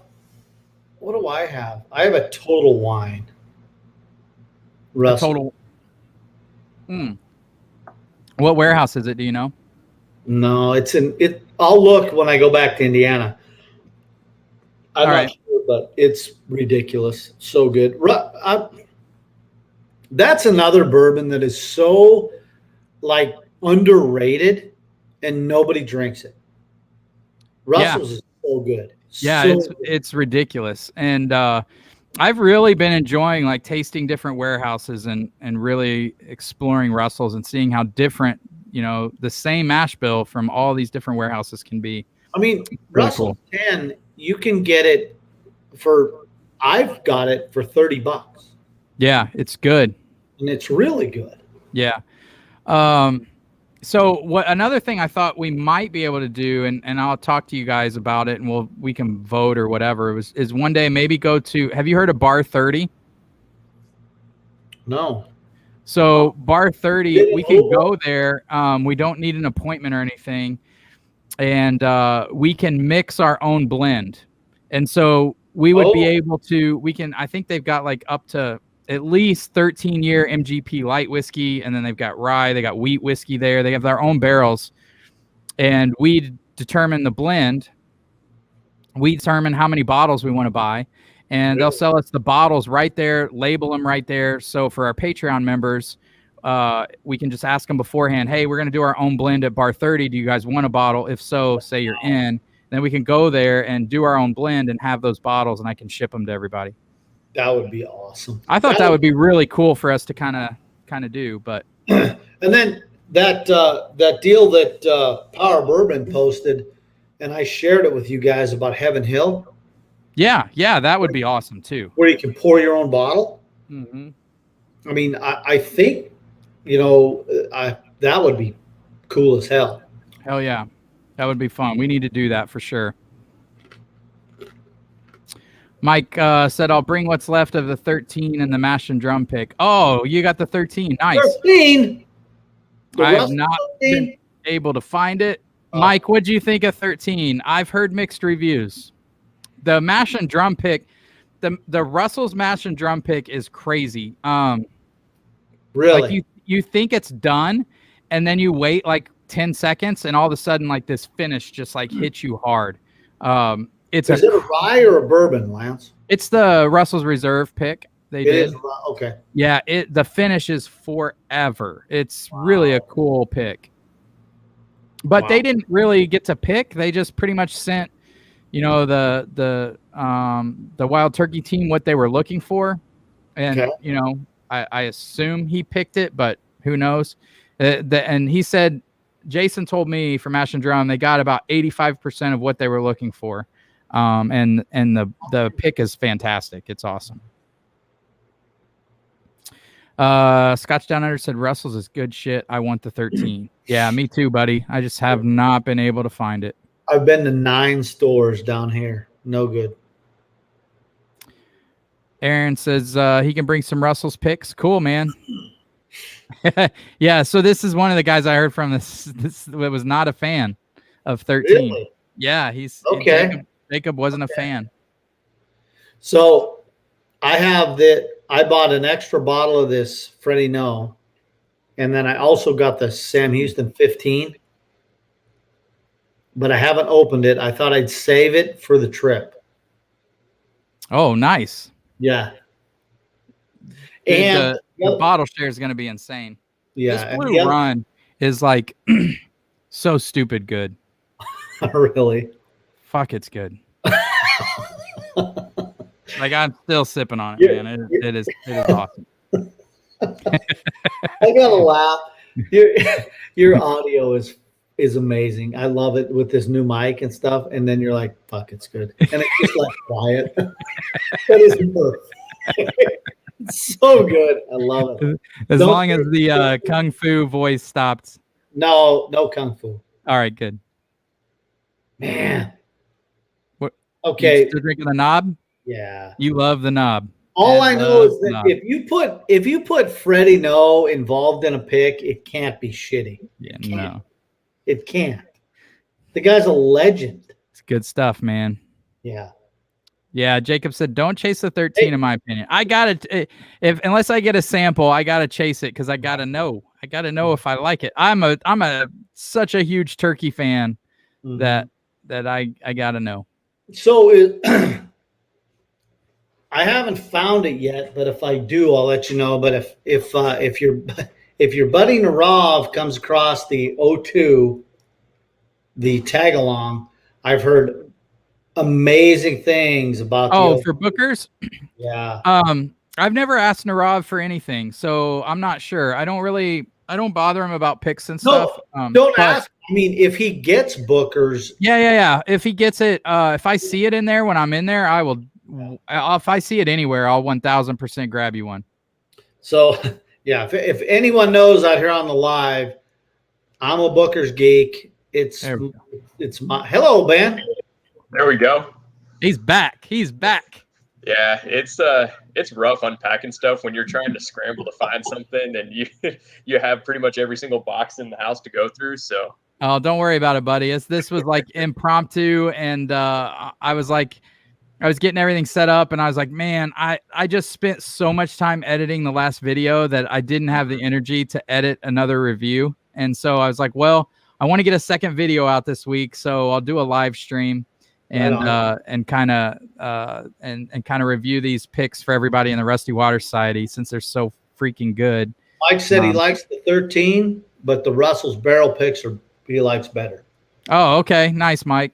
Yeah, I mean, those Russells, like the Russell's barrel picks, the Knob Creek 9-year single barrel. Those are the things that keep my FOMO in check. Once I can't find those two things, and maybe rare breed on top of that, then I might start hitting Narav up for barrels for bottles. So, speaking of rare breed, so this is Bartow County, Georgia, is where I'm at. Rare breed is not allocated, but there's an allotment on a rare breed, if you can believe that. But I go down to Atlanta, you can find it on the shelf. Yeah, I can find it on the shelf all day for like $42. I know. yeah, same here. I got it. My last bottle I got at Costco for $35. Yeah. Jacob asked me if Blue Run's bunker worthy. Hell yes, it is. It is. The 14 is bunker worthy. I mean, I haven't done the official score, but I'm guessing it is. And I'm gonna tell you guys, I think some of these Starlights might be really close to bunker worthy. Like that might be the first craft distillery I've ever said was the 4-grain and the maple barrel finish are so freaking good. What are some of the top whiskeys for you, Lance, that are in your whiskey of the year contention right now? Oh, let's see. Whiskey. So this year is a lot harder than last year, to be honest, because I don't bother a lot of managers. I just go in and I try to find the stuff. So I haven't done a really good job of getting some of the hard to find stuff. But I will say I loved Seagrass. Seagrass was fantastic. But I know that's a rye. So, but it's one of my favorites from the year. What else did I review really highly? One of the reps we met with asked me this, and I froze. I didn't know what to tell him. I can't remember. Oh, the Knob Creek 12, 124 cash strength was fucking ridiculous. That's probably the best bottle I've had so far this year. Unfortunately, I was never able to find that one. Well, I've got enough. I'll get you a sample. And then this Blue Run is damn good. Blue Run 14 is really good. None of the Elijah Craig barrel proofs have blown me away this year. They're good. They're not as good as last year's. Have you had the B112 or the B512? No, I haven't had that yet. Nope. I'm interested to try it though. I think it's the B 521. Yeah, the B 521. 521. Sorry, yep. I knew what you meant. Dyslexic. You missed the bottle chug, so whatever. Yeah, you missed the bottle chug we had to do. What was the bottle chug? Was it just taking a shot out of the last? No, we took a pretty good chug. No, really. Yeah, we had to do allocated, and so I chugged right over there looking at me cross-eyed, so she's giving me dirty looks. I chugged Weller, just to let you know. Yeah, I chugged Old Barton, very Old Barton. Very Old Barton. Oh, that's good. Man, that's good. Charles said, hell yeah, loving this Blue Run, bro. Yeah, it's good stuff, man. Good stuff.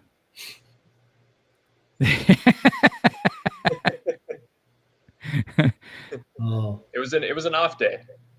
It was an off day. Oh my God. Oh, there you go, bud. Chris Oh, Garrison can usually get it. Please, brother. Amen. Love you. Yeah, I think there's a couple guys in the Patreon group, maybe trying to get another place down there that same week we're there. All right.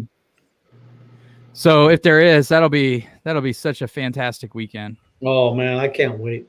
I'm excited. Yeah. Chris, So Ben, sorry, go ahead, Ed. Oh, Chris, yes, please let me know. You come across O2 tag along, I'm on it. I've been on the hunt for it. Haven't seen it in Georgia yet. So I've heard that one's actually pretty good. Yep. What were you saying, Vince? What was I saying? You said my name and then Marty keeps asking the dates. Didn't you tell him the dates earlier? Yeah, we told him like 5 times. Marty's drinking too much to remember. Marty's hammered. What's the over under on Marty showing up in Bardstown the wrong weekend? I'm going like 5-1 over. He's there wearing his shirt. He's got a foam finger. He's ready to go, and no one's there. He'll be there next weekend. Where are you guys at? Going live. I'm driving around Bardstown looking for you. Going live. Oh, that's freaking awesome. Oh my God. You just said right now, sorry, driving. That was the best. That was the best, most concerning live I've ever watched. This is Marty doing live, and then I'll be right back, guys. And his camera goes off, and 5 minutes later, he's in his truck. He's watching your live driving. That's fantastic. Oh my God. Oh boy. What are you drinking, Ben? So this one's the barrel bourbon, the 14-year single barrel, the Dickel stuff. I find it. I actually enjoy it. I think it's you really were a fan of the Justice that we did in that blind, right? Yeah, the 15-year. Was it 15? I think if you let it open up enough, the minerality starts to almost turn into I get 14. like an applesauce. So that you know that schoonover that I have. That what I missed? I missed a super. No, I'm laughing at Marty. Hang on, Marty. I'll invite you in here, buddy. I'm home. Idiots win. So that schoonover is 14-year Dickel. And you don't like it? No, I do like it. If you let it sit for a minute and get some air, I don't get any of that minerality that a lot of people get. That Flintstone vitamin. I enjoy it. We bought it. Oh, go ahead. Sorry. We bought it because my girlfriend and I won a tasting behind the scenes type thing, and decided, yeah, we're going to pull the trigger on it. And it's our kind of special bottle drink during Christmas and whatnot. So speaking of winning, so this is crazy. This is a crazy story for you guys. So after having a very long day moving, someone at my work, one of their kids was doing some selling raffle tickets basically for baseball. And I bought a couple tickets, nothing crazy. And one of the prizes was a Yeti cooler filled with alcohol. There were 3 different prizes, and that was one of them. And I'm sitting there setting up the TV stand earlier, and filled with alcohol. There were 3 different prizes, and that was one of them. And, wake up, Marty! Welcome to the show, buddy. Here because the audio is going weird. Is your audio working? Yeah, man. Can y'all hear me? Oh, look at that! Look at that! Yeah, buddy, can hear you. Yeah, I've got everything figured out now, man. I've got it figured out. Hey, Mike, if you come through Cartersville, I'll buy you breakfast. Hey, Oh, you've there got a you go, new Mike. camera, Lance. So hang on. What'd you say, Marty? I got a new camera. Mike, if you come Oh yeah, looks good, man. You look. Thanks, man. Did you get a an HDMI capture card and everything? Yeah. Look at you learning. I love it. Marty Thank got a Kodak. Good, man. I've got Patreons paying for good stuff now, so it's been awesome, man. And I mean that sincerity. Look at you learning. I love it. Hey, I can't. Well, since you got on though, we've got feedback. Of course. Why wouldn't you? Jesus, Marty. Holy shit. That's awesome, I Marty. bet you don't now. Nope, I can't hear it now. You got it, man. Look at you go. I love it, dude. I tease you, Marty, but coming from a dummy, this is hard to learn. There's a shit ton of stuff to learn. So did you win a Yeti? So yeah. So anyway, I was putting together the TV stand, and I saw a call come through. I ignored it, and I was reading the transcribed voicemail, and they were like, "Congratulations, you won!" And then I remembered, and so I won a Yeti. Yep. Nice, Ben. That's awesome. Yeah, nice. It was pretty cool. It was out of like 500 different entries or something like that. It was crazy. So I was thankful to actually win something. That's great, man. Hey, Ed, real quick. Tommy's gonna hook you up with the bookers. So we got you covered, man. It sounds like he's gonna. How many? He asked me how many do you want? All of them. All of them. Listen to Marty. Hey, Marty. Ed's turning 50. He needs them all. I already did. Marty, I turned 56 months ago. Where you been? Oh, damn. You know, if you ain't asked, you ain't wanted, man. Nobody wants a fat guy on their stream. I get it. It's okay. You've been in Tennessee. I know how it works up there. Yeah, we pipe in the sunshine and piss out the rain. So yeah. Send it. Yeah, I know where you piss it to. Right down here to Georgia. You ass. Yeah. So really, hey Lance, what are those dates? I know we were laughing about it earlier, but I will actually maybe be there on those dates. Really, I think it's the 22nd through the 25th. No, yes, correct. I'll be there September 16th to the 19th. Oh yeah, this is October. Sorry. So when somebody drops out, I'll take their spot and be there for that too. Yeah, I don't think anyone's dropping out, man. But I think there's enough guys that want to go. Yeah, you guys we can do it something somewhere else. Yeah, you guys could easily get another place. Earlier. Y'all could just camp on the property. I have a 10-person tent. I'll bring down, Marty. Yeah, I was gonna say, stay in that and have a big time. I love you, buddy. I know you do, man. I miss you, Ed. I miss you too, Ben. Hey, yeah, you don't miss me, Marty? I love you too, bud. I get to see Lance do his streams and stuff, so yeah. But I miss you too, buddy. You see enough of him. I'm glad y'all had a killer week on the pick, man. That was awesome. Your video was great. Marty, thanks, man. Go on a whiskey hunt with Lance. You'll think you love him. That barrel's not good enough. Let's try this one. No, let's try that one. You go on a whiskey hunt and you end up tasting creme brulee smoke wagon. Holy shit. That sounds phenomenal. It was ridiculous. It was an epic day for sure. Yeah, it was so much fucking fun. It was an epic day. We're live, but I don't care. But Georgia, I know what I was going to tell you, Ben. Yeah, Ben, I know what I was going to tell you. So we were talking about things to do on the meetup. Oh yeah. And one of the things I thought would be kind of cool, and I don't know how you guys feel about it, is going. Have you heard of Bar 30? Bar 30. So we can all go there, and you don't have to have an appointment or anything, but they'll have. Well, hey, Mrs. McLeod, how are you doing? Hey, well, we found this little thing under the deck today. Oh my goodness! There you go.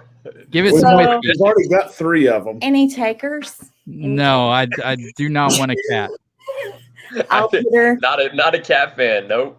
Nope. Oh, but cats are. I wasn't either until. It's really cute on camera. I don't want it. She's so cute.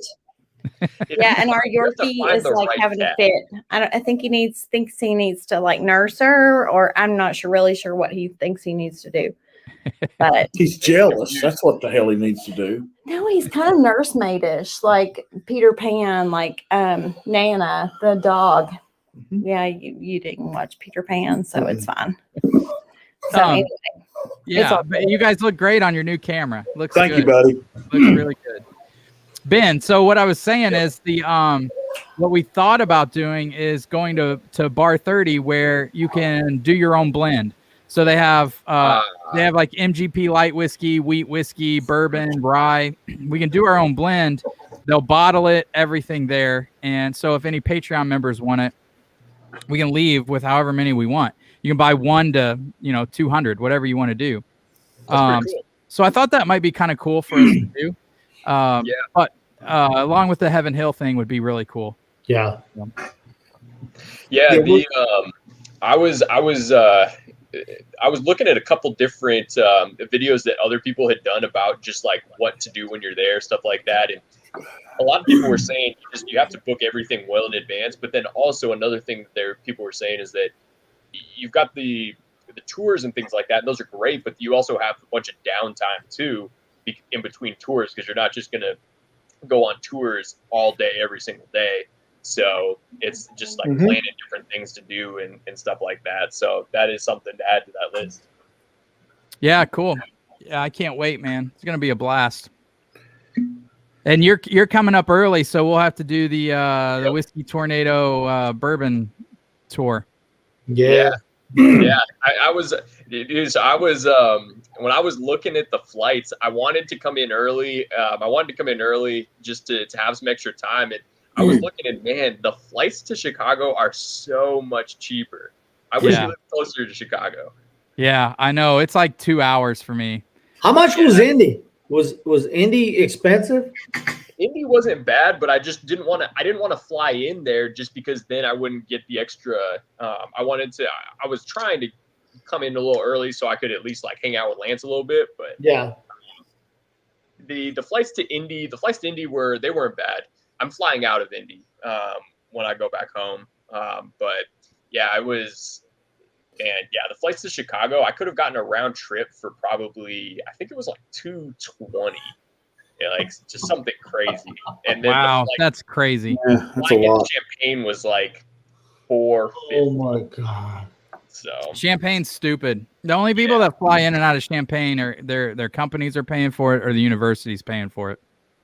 Or Chuck from Power Bourbon. Or Chuck from Power Bourbon. Read that comment. Myrtle Beach. Read that shit from Aaron. Go back, Lance. What's Read that? Comment from Aaron about his Rottweiler. Oh, my Rottweiler would love to play with the cat. Can't promise there wouldn't be some internal damages, though. Pretty sure I have bruised innards. I don't know if I can handle 2.5 days with that guy. I swear to God. Only if he brings his wig. Yeah, no shit. I'm interested to see what bottles people bring. I think that's something I'm thinking about what bottles I'm going to bring, but I'm curious to see what other people bring too. So don't we were count just me out talking. yet. I'm trying to work it out, man. I'll get in somebody else's gig, and I want to be there real bad. So well, you can be there, bud. Just reserve a place and come on over, man. I don't know the rules for the Airbnb, but I mean, I don't feel like anybody's checking up on if somebody's camping in the backyard. Or that I don't know. I don't know. I think technically we might be able to have 2 more there, but it's just like where you're gonna sleep. So look at Marty. That's cool. No, I'm good, man.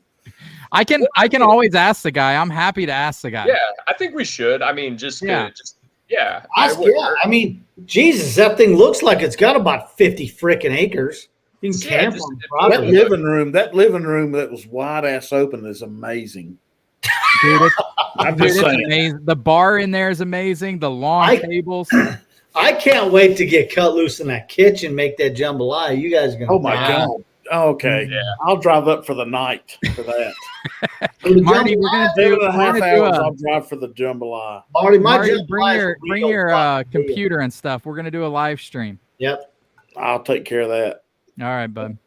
Let's see. David said late to the live. Cheers, everyone. Cheers, David. Cheers, Dave.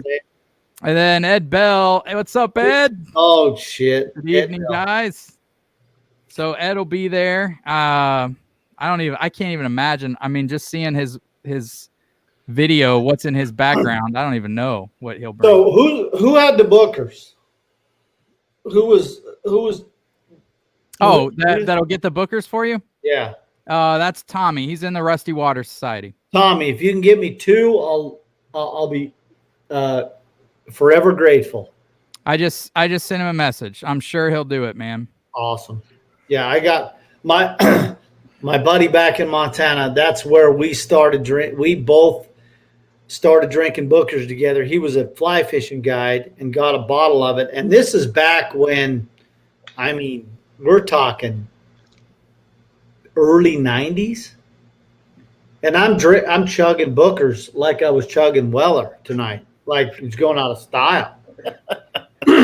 So he turned 50 a week before I did, and I told him, I said, I'll find you a bottle of Booker's, Lee, and I'll send it to you.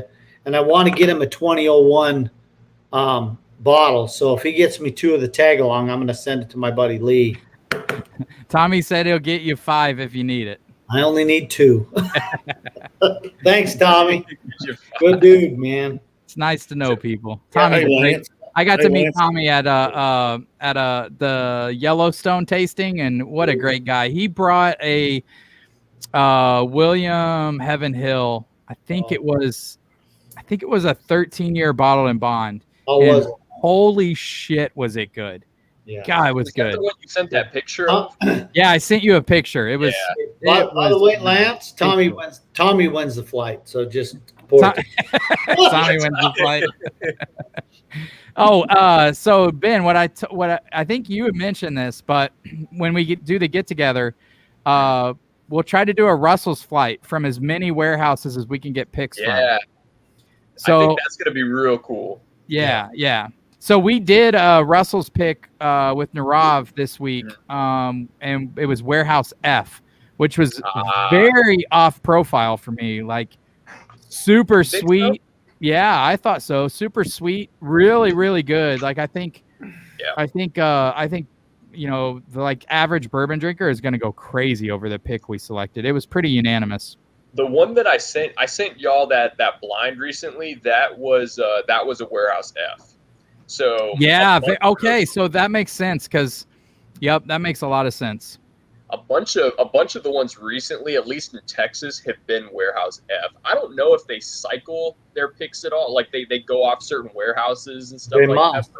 Yeah, they must, because we went to Liquor Barn that same day, and before we did our pick that night at the hotel. And the Liquor Barn had a Warehouse F pick, so I bought that. And Narav bought one too, so we could taste it against the picks they sent us.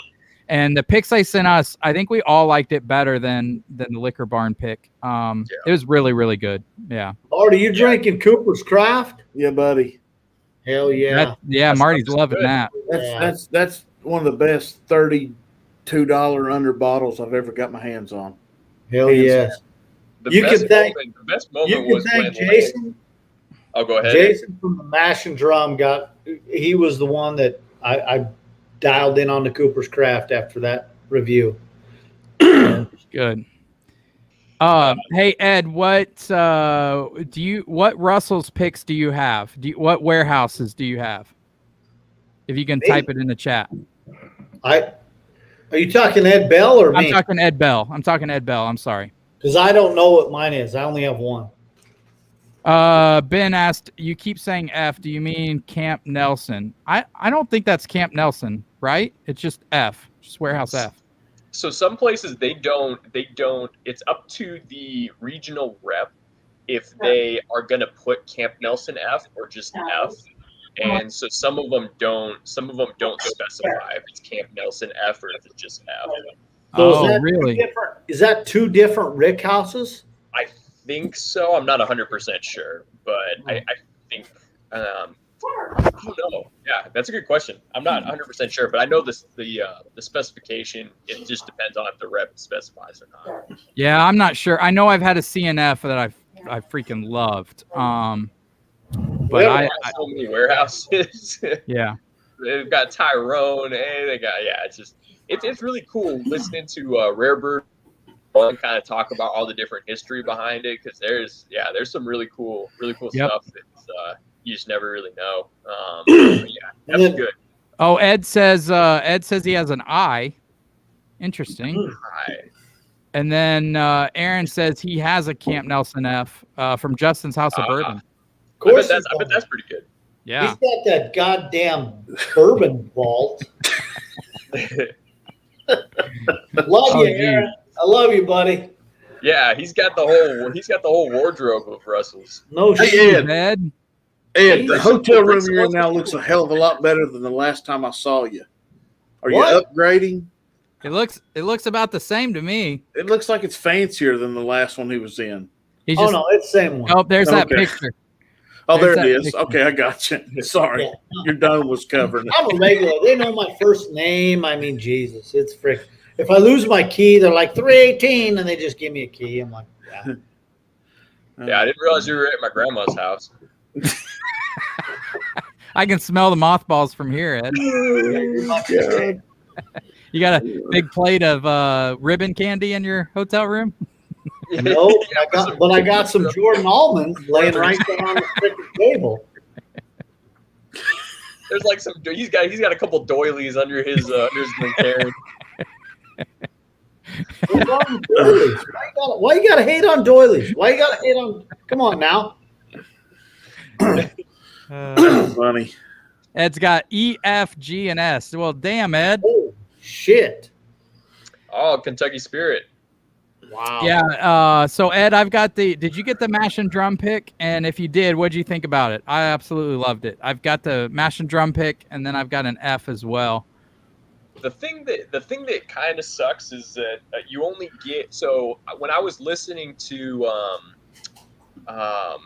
Bourbon Journey, my Bourbon Journey, Scott, he was talking about when they went on a pick for Heaven Hill. He said that they got 3 barrels. He said it wasn't great, but he said they got 3 barrels. 2 of them sucked, and 1 of them was good. And it's like that kind of like some of these big distilleries, that kind of sucks because it's like they're just going to give you 3 barrels. Yep. And it's like you're basically picking the best one out of 3. So it's like, is that barrel pick really, a good barrel pick? Yeah, so, what you wanted. Yep. Yeah, So that kind of is unfortunate. yeah, so we did the same thing with Russell's, Ben. It was like we got 3 picks, and the first 2 we tasted, we were all like, no. The third one, we were all like, that's fire.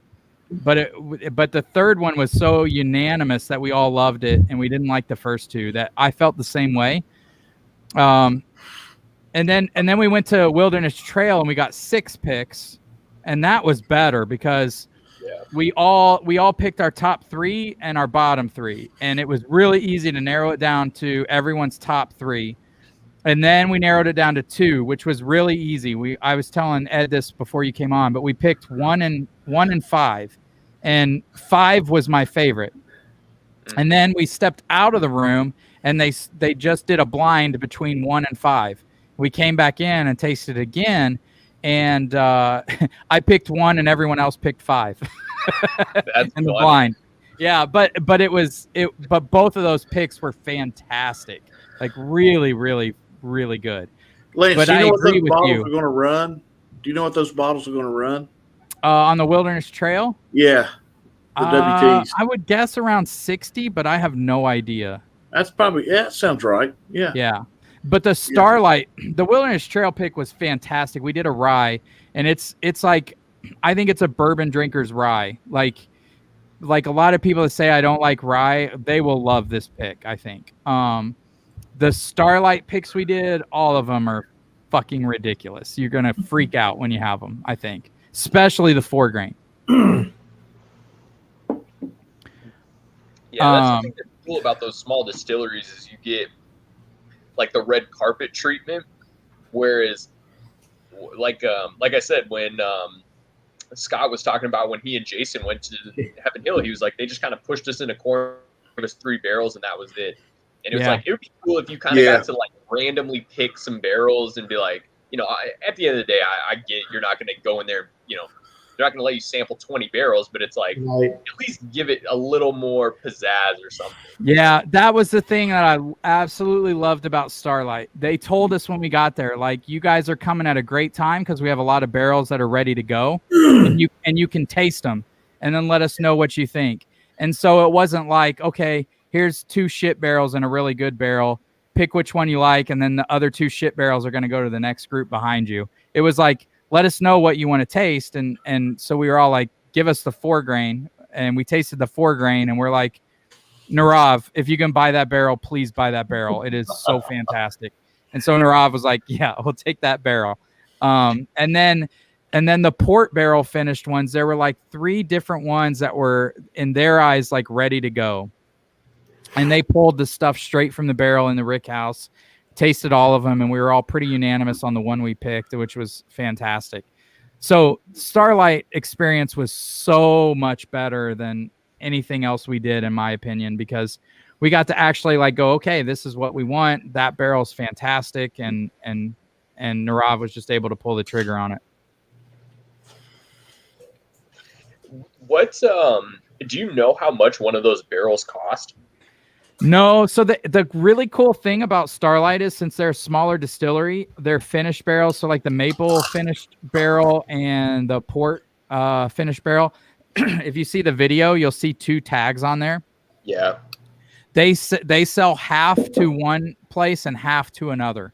So they split the barrel so they can get more eyes on their distillery, which is really pretty cool. So I think Narav will get like 20 cases of the maple syrup and maybe 20 cases of the six bottle cases of the port, and then I think we got the whole barrel for the 4 grain. With the 4 grain the 4 grain and the maple are so ridiculous. I can't even tell you guys.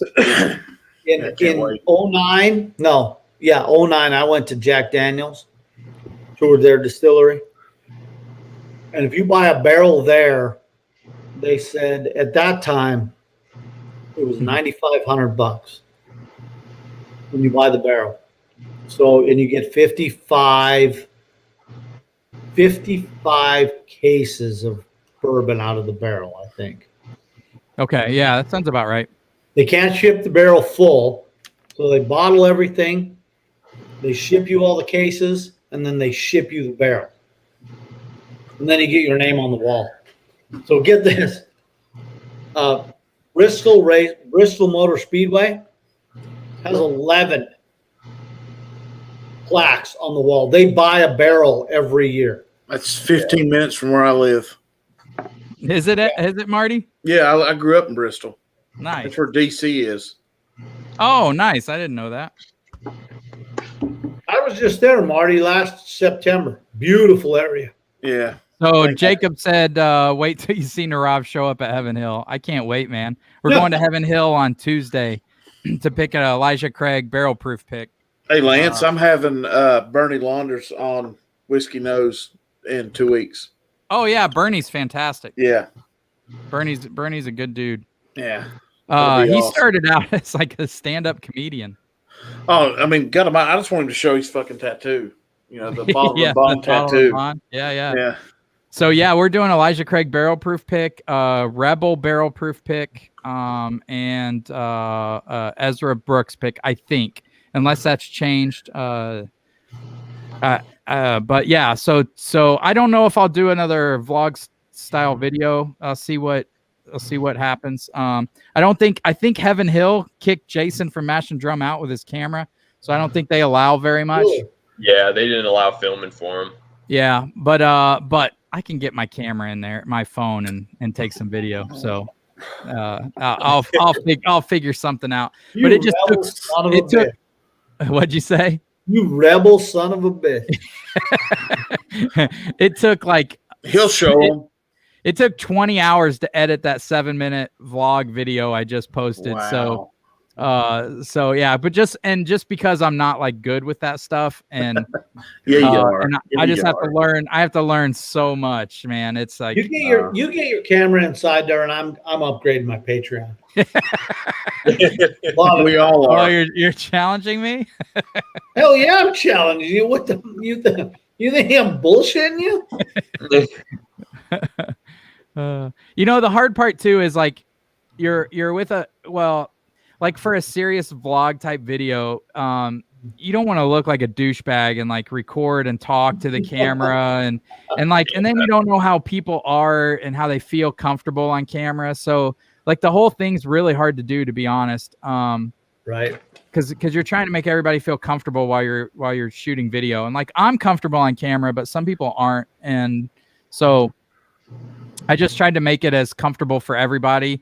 and like not take up a lot of time. Like I didn't want people waiting on me to take shots. And because sometimes, like I think actually at Wilderness Trail, I think the guy giving our tour was like, looked at me like he was pissed off because I was like, I didn't give a shit what he was talking about. I was just trying to get like the great shots of the of like the distillate coming off the still, and bring on the whiskey. And I think he was high anyway, so I didn't really care. But is it the same young kid that you had beside the barrel that gave the explanation for like a minute and a half?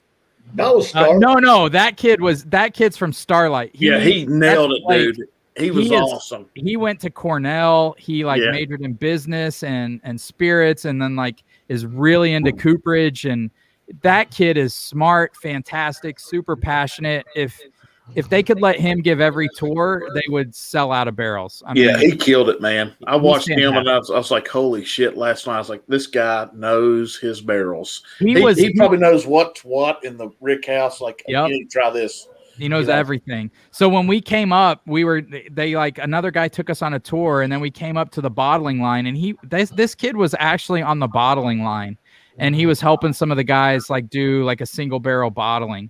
And then he came off to give us a tour and go pick barrels. And then after we picked barrels with him, he took us on a tour of the farm. And so we were with him. I don't even know how long. It was a long time.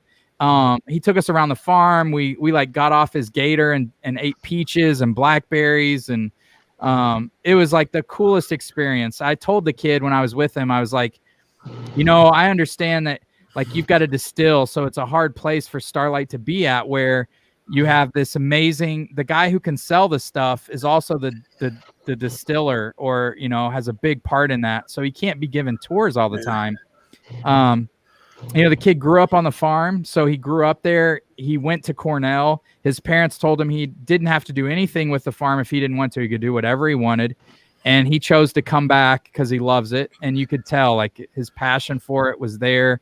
And I told him on the side, I was like, I worked with my grandfather, and I kind of took it for granted. And I remember we would be out at like 5, 6 at night, and my grandfather would be like, let's pull over and get a cup of coffee and some pie before we go home. And I'd be like, fuck, man, it's late. I just want to get home. And I regret doing that. Like, I wish I would have taken the time to appreciate that. So I told him on the side, I was like, dude, I know like you're working 14 hours a day. You're here 7 hours a week, but really, really take in the fact that you're working with your grandfather and your father and how cool that is, because they're not always going to be here. And he was like, I do. I love it. That's why I'm still here. So it was really cool to have that kind of like private conversation with him and see how passionate he was about that place. And which just made me an instant fan of Starlight. Hey, Marty, have you had any Starlight? Yeah, I've had a couple. Local store here, he's done 3 barrel picks in the last 2 years, and I've been fortunate enough to try them. Yeah, it's good stuff, man. I really do like it.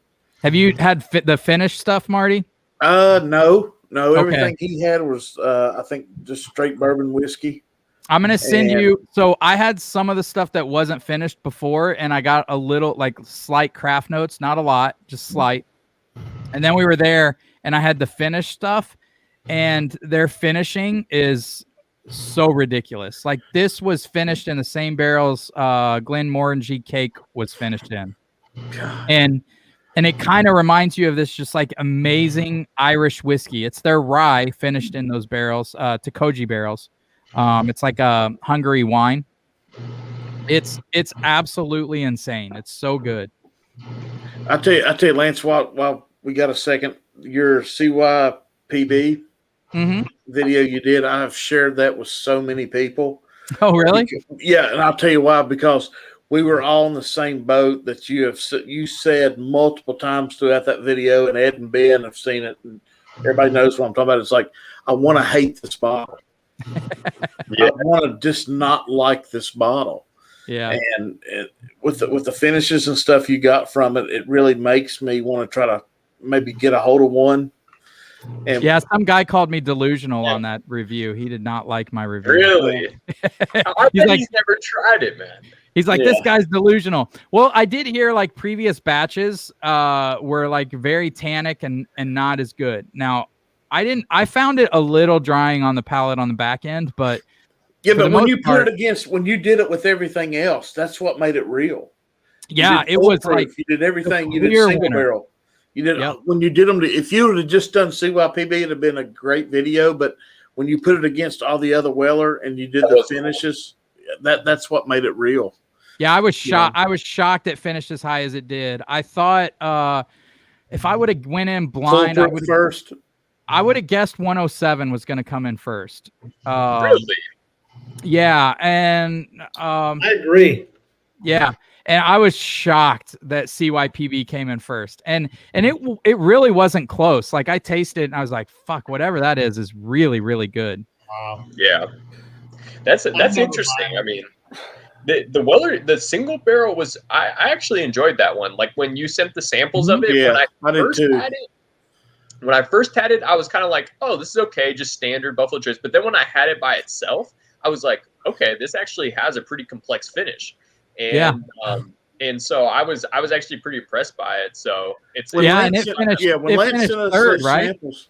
Yeah, when Lance sent us those samples, I got more fruit notes from that single barrel that I got from so many other Weller that I was like, okay, this is unique. Yeah. I kind of like, okay, this sticks out. So I really believe that if I put those against 107 Special Reserve, Foolproof, I could pick it out. But the one that I've still yet to ever try CYPB on, will see you, Jacob. Yeah, night, Jacob. Thanks for everything, buddy. Yeah, I can't wait for our trip next week. Thanks for making me chug Weller. Appreciate it. Thanks for He'll peer do it pressure. again if you'll ask him. He'll do it again. Is it gone, Ed? Is it gone? Hey, Jacob, we'll do that drawing here in a little bit. I'll let you know if you win. So here's the last chaser for all of us locally. Oh, Tennessee Taster. Yeah, I've heard those are fantastic. The rye. Klein's put us on this rye. He said that's better than the Jack Daniel's special, whatever the shit was last year. So I heard that was like the original Jack Daniel's Barrel Proof Rye, and then they came out with the limited release. Right. So me and DC have been trying to hoard them up in this area, so we've done pretty damn good. Between me and DC, I think we got 15 bottles. So, yeah. What proof is that at? 127.6. Nice. Yeah. Thanks for fucking up the secondary, Marty. Appreciate you. It's not for sale. We're just sitting on it. We need shirts that just saying, you jackass. Okay. We need shirts that just say fucking Marty. That's right. Guys, if you haven't subbed the Whiskey Nose, go do so, man. I'm your neighbor now, Marty, kind of. Yeah. Keep that to yourself, buddy. No, you just keep thinking that, Ed. You just keep thinking that. Hey, Marty. Don't tell me God's country, and you keep believing what you want, but I'm from God's country. Right? You're still my hero, buddy. You should still run for president. Look at Daniel H. You just let anyone on here, letting Whiskey Nose on here. Jeez. I like Daniel. Daniel's a fucking hero. I said it out loud. Daniel's a fucking hero. Oh, that's awesome, Marty. Oh man. Oh, Narav's on here. Weller 107 A1 wins. Narav, I didn't get that. Oh, I did try that. What? Yeah, Narav, the A1 Weller pick. He's got a Weller 107 pick we had at the hotel when we did the Russell's pick. Holy shit, it's good. Was it a non-chill filter? Do you know? Yes, yes. Those are different. Those are definitely different. It was unbelievable. Hey, Narav, your A1 Freddie No pick still the best bottle of bourbon I have on my shelf. No doubt. Better than that Lot B? Oh, yeah. No joke. It's ridiculous. It is so – oh, my God, it's so good. I don't know what he did, but do it again and pick another barrel. Holy shit. I'm going to bring the Lot B. Ben. Yeah, bring it. I'm gonna bring I think it's a good, like, if you have it by itself, it's very, very good. It's like, it is good. Once you start putting it up against stuff, then it just falls flat. I'm gonna bring it. I mean, we're with a group of guys. If nobody's ever tasted any Pappy, I got lucky, so I'm gonna share it. Yeah, Like, I'm such a firm believer now that you can't throw everything in blinds. No. Right. Like, just because it doesn't stack up in a blind doesn't mean that it's not great whiskey. And Wild Turkey Father and Sons is like the epitome of that to me. Right. In a blind, it sucks because the proof isn't there. But you take it out of a blind and you just sit down and have it one night. The finish is forever. It's got all those great Wild Turkey notes. It's beautiful. Right. But you put it in a blind, and I knew it wasn't going to hold up well. Right. Yep. Yeah, there's definitely some stuff that just, you really just have to have it by itself and appreciate it for what it is. Uh-oh, Ed. Here you go. Oh. I knew about this. I just didn't say anything. A1 bro. Oh. Yeah, knob picks. Yeah, send them my way. Rob, I love you, buddy. I'll drive from fucking Georgia. Yes. Oh shit. I'm not kidding, Ben. I'll bring that Freddie No pick. You can ask Lamb. No, bring it.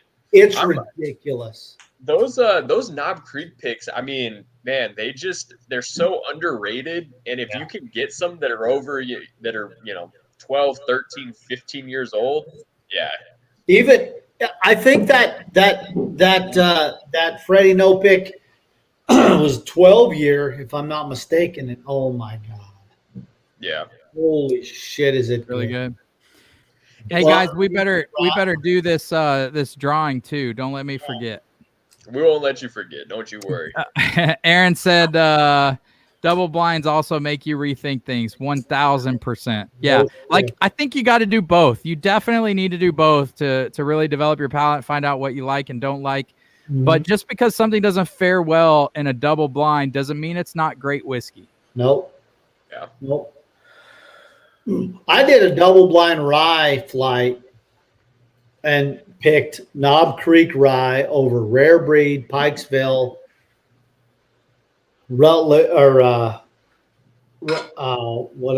there was two other ones, but I picked Knob Creek rye. I mean, that's a single barrel. How's that one, Marty? Yeah, it's a 115 store pick. It's solid, dude. It's solid. I'm just talking regular Knob Creek rye. Just you buy up. I got one of those. I was gonna send it to y'all. They're good. It definitely does not taste like a rye. No, it'd be hard to pick in a blind. Yeah. It's a bourbon drinker's rye for sure. Chris Garrison asked, well, let me read this real quick. Narav, can we buy store picks online? Pick them up at a later date. I'm about 2 hours from you.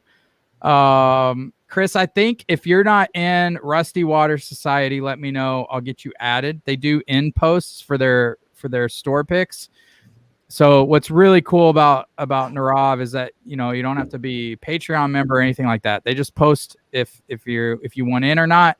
And then whenever that post hits, you just post in. And if you're within the first, 150 to 250, depending on the proof, you get in on the store pick. And I think you can buy it online, but I'm not sure. But if you come to the hangout in October and you pay for it, or I can pay for it and you can reimburse me, I'm happy to pick those picks up for you guys and drive them down to Bardstown. So if you need the link to get into Rusty Water Society, let me know. I think Narav's cool with it, but just want to put that out there. Oh, there you go, Ed. He said 9.5 year blue, 15 out of the water. Not all barrels are created equal. No, they're not. No. It is so that the thing that I love about bourbon that people who are not into bourbon don't understand is that it's like every single barrel can be so different. And yeah, exactly. Every distillery can be so different. You can have 2 12 years and one can be amazing and one can be just absolute shit. It's just And these people that rave over the got to have the age statement.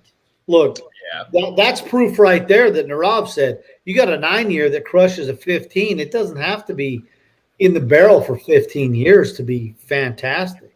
Yep. So And I've trust in Narav. Trust in Narav. I mean, I've got a 12-year Russell's Reserve single barrel pick, and I'm not even a huge fan of it. Like I have a 9-year, pick that I prefer more than that. And it's so definitely to your point. It's like age is not always the indicator of something tasting great.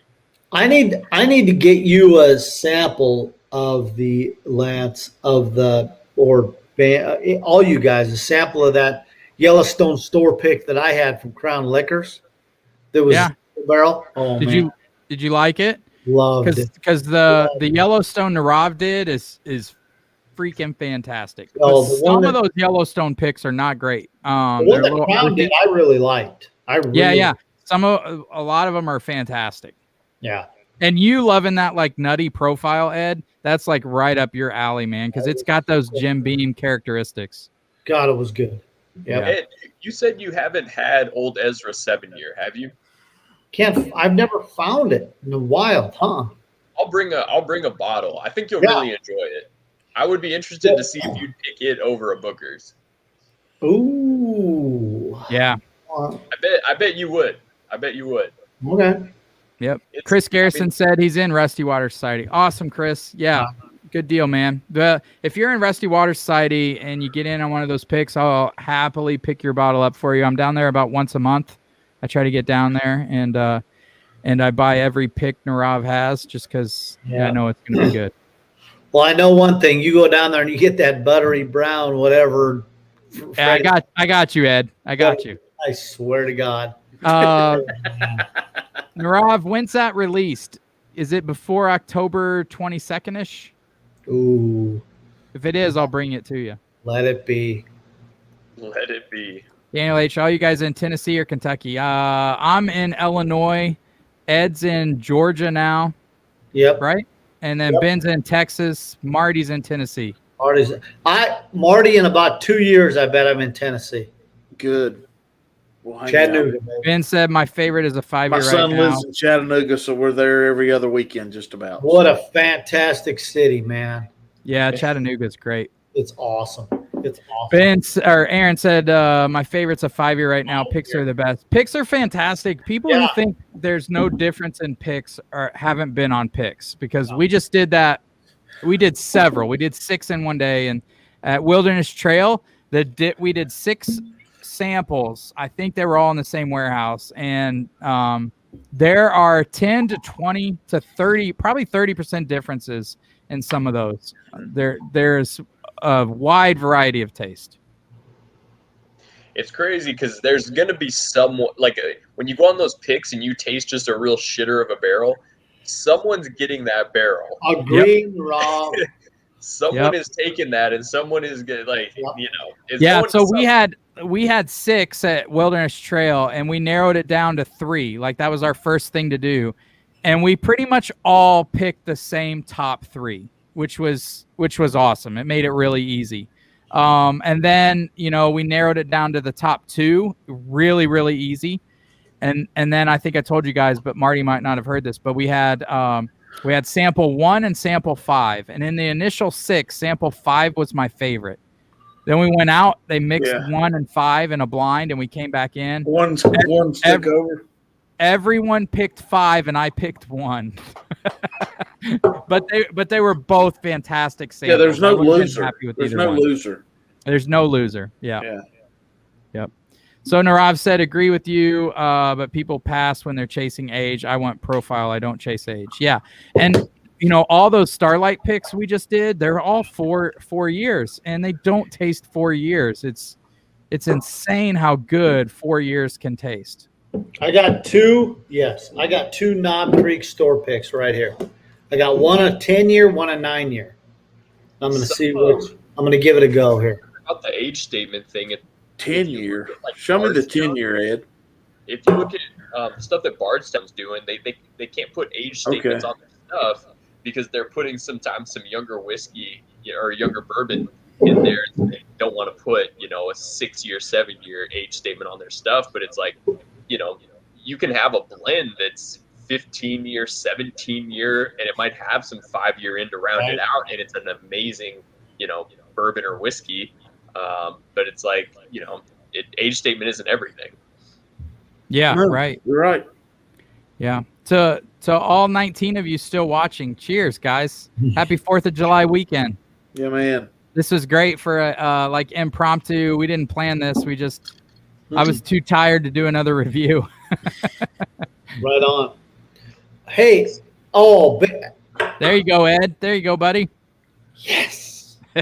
Hey, Ed, we're gonna get Tommy to get you the Fred No Pick you loved, and then we'll get the brown butter heaven whatever Narav has coming. And then somebody's bringing the book. Get me the Booker. Aaron. And then Tommy's getting you the Bookers. You're in heaven, buddy. Ed? What Bookers are you talking about, Ed? The 02, the tag along, the Okay. 2021 02. Hey, Aaron, how's that old Scout store picks? I've seen a couple of those down here and wanted to pull the trigger, but I never have.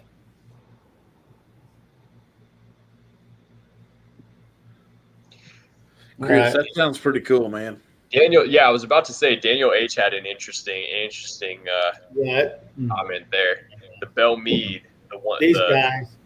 the static proof cast strength versus the old label cast strength. Interesting. Yeah, I haven't tasted them blind, so I couldn't tell you. But all the cast strength Bell Meads I've had, I think I have. What do I have here? I think I have the 108. No, that's the Madeira. I think I have the 108, and it's still fantastic, man. The Madeira's killer. The Madeira's killer. Now I'm interested to see what happens with Bell Mead with MGP lately, but we'll see. But all the Bell Mead stuff is so good. The old label stuff can be like slightly inconsistent. Remember the Bell Mead cast strength from the Advent calendar? That was a good one. That was actually probably one of my favorites. I did a blind. I saved a little bit and did a blind of my favorites, and that one finished. I think that one finished on top. It finished on top. Yeah. Yeah, I was. I was really happy to share it with you guys, but I was a little sad that. And that made a huge dent in that bottle. Yeah, Lance, I'm still milking this. Is that the smoke wagon, bud? Yeah. Yeah, you are milking that.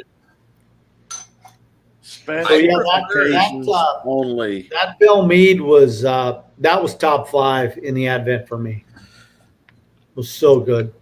Chris Harrison said we had a Knob Creek with the Macho Man sticker. I saw that bottle. That was a cool bottle. I can't wait for this year's Advent. Yeah, this year's Advent's going to be fun. Yeah, I've already stocked up some good bottles for you guys. Well, we're contributing this year, so. Yeah, that'll help a lot because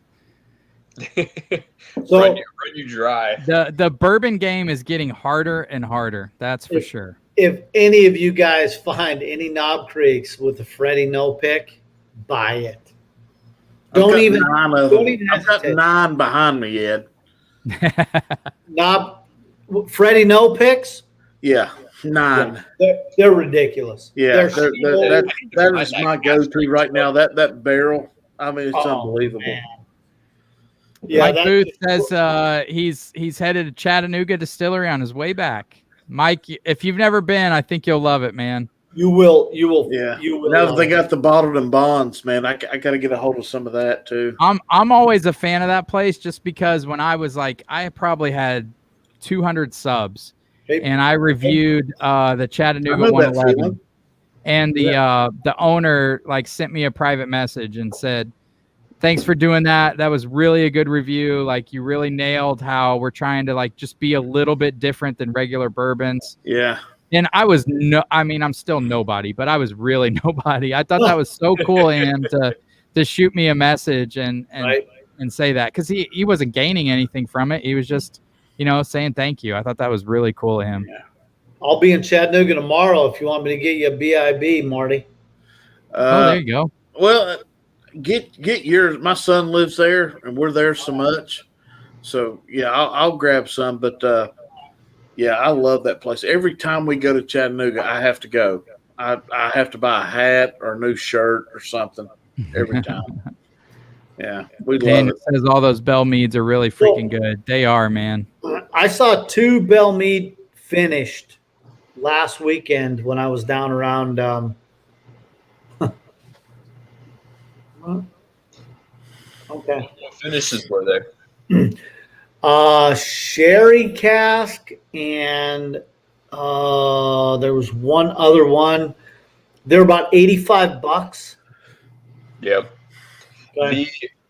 The Bell Mead, like the honey, those go for crazy prices on secondary. They're super limited, but Right. they go for close to. Holy shit, Lance! That's a killer bottle. You're getting ready to Well, show. I was gonna say Ben said there's nothing beating MGP Old Scout picks for me at this time. Get the Blue Run 14. Get the Blue Run 14. Oh, that's awesome. Those Old Scout picks, if you can find some of those older ones that aren't Dickel, those are really good. They're fantastic. Hey, Lance, you see Chris's comment? Let's see. This one. Yeah. What level of Patreon gets you in the Advent calendar? So the way I did Advent calendar, Chris, is I took Too late, Chris. Too bad.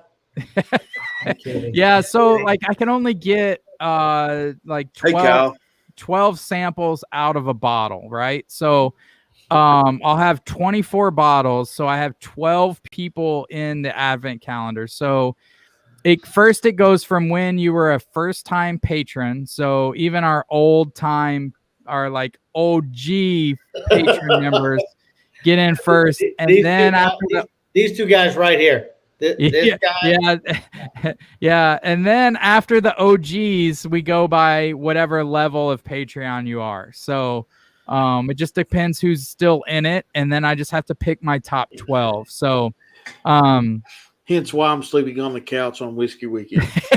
Yeah, it's that's for other reasons.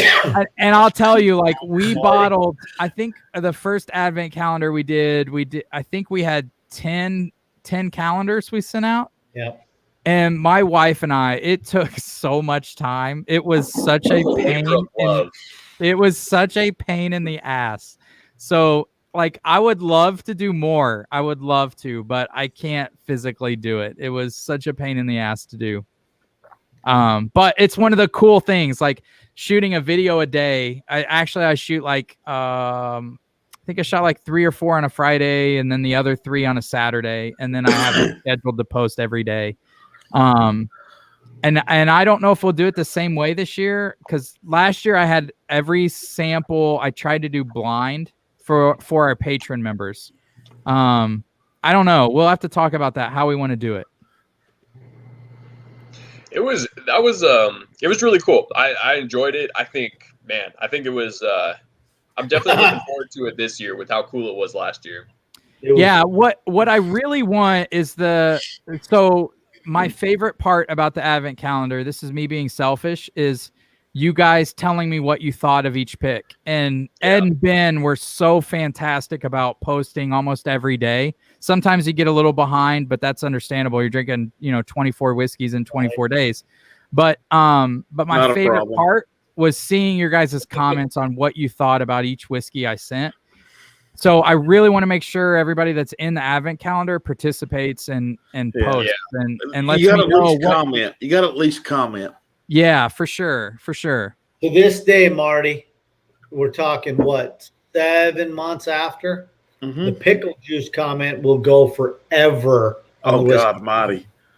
Ever. Hands down the best comment. Two comments. No pickle juice comment and my grandmother's fruit salad. Who was that? That was me with a tasting note on the 1792 full proof. See, I stole that. I stole the pickle juice comment. Did you know that?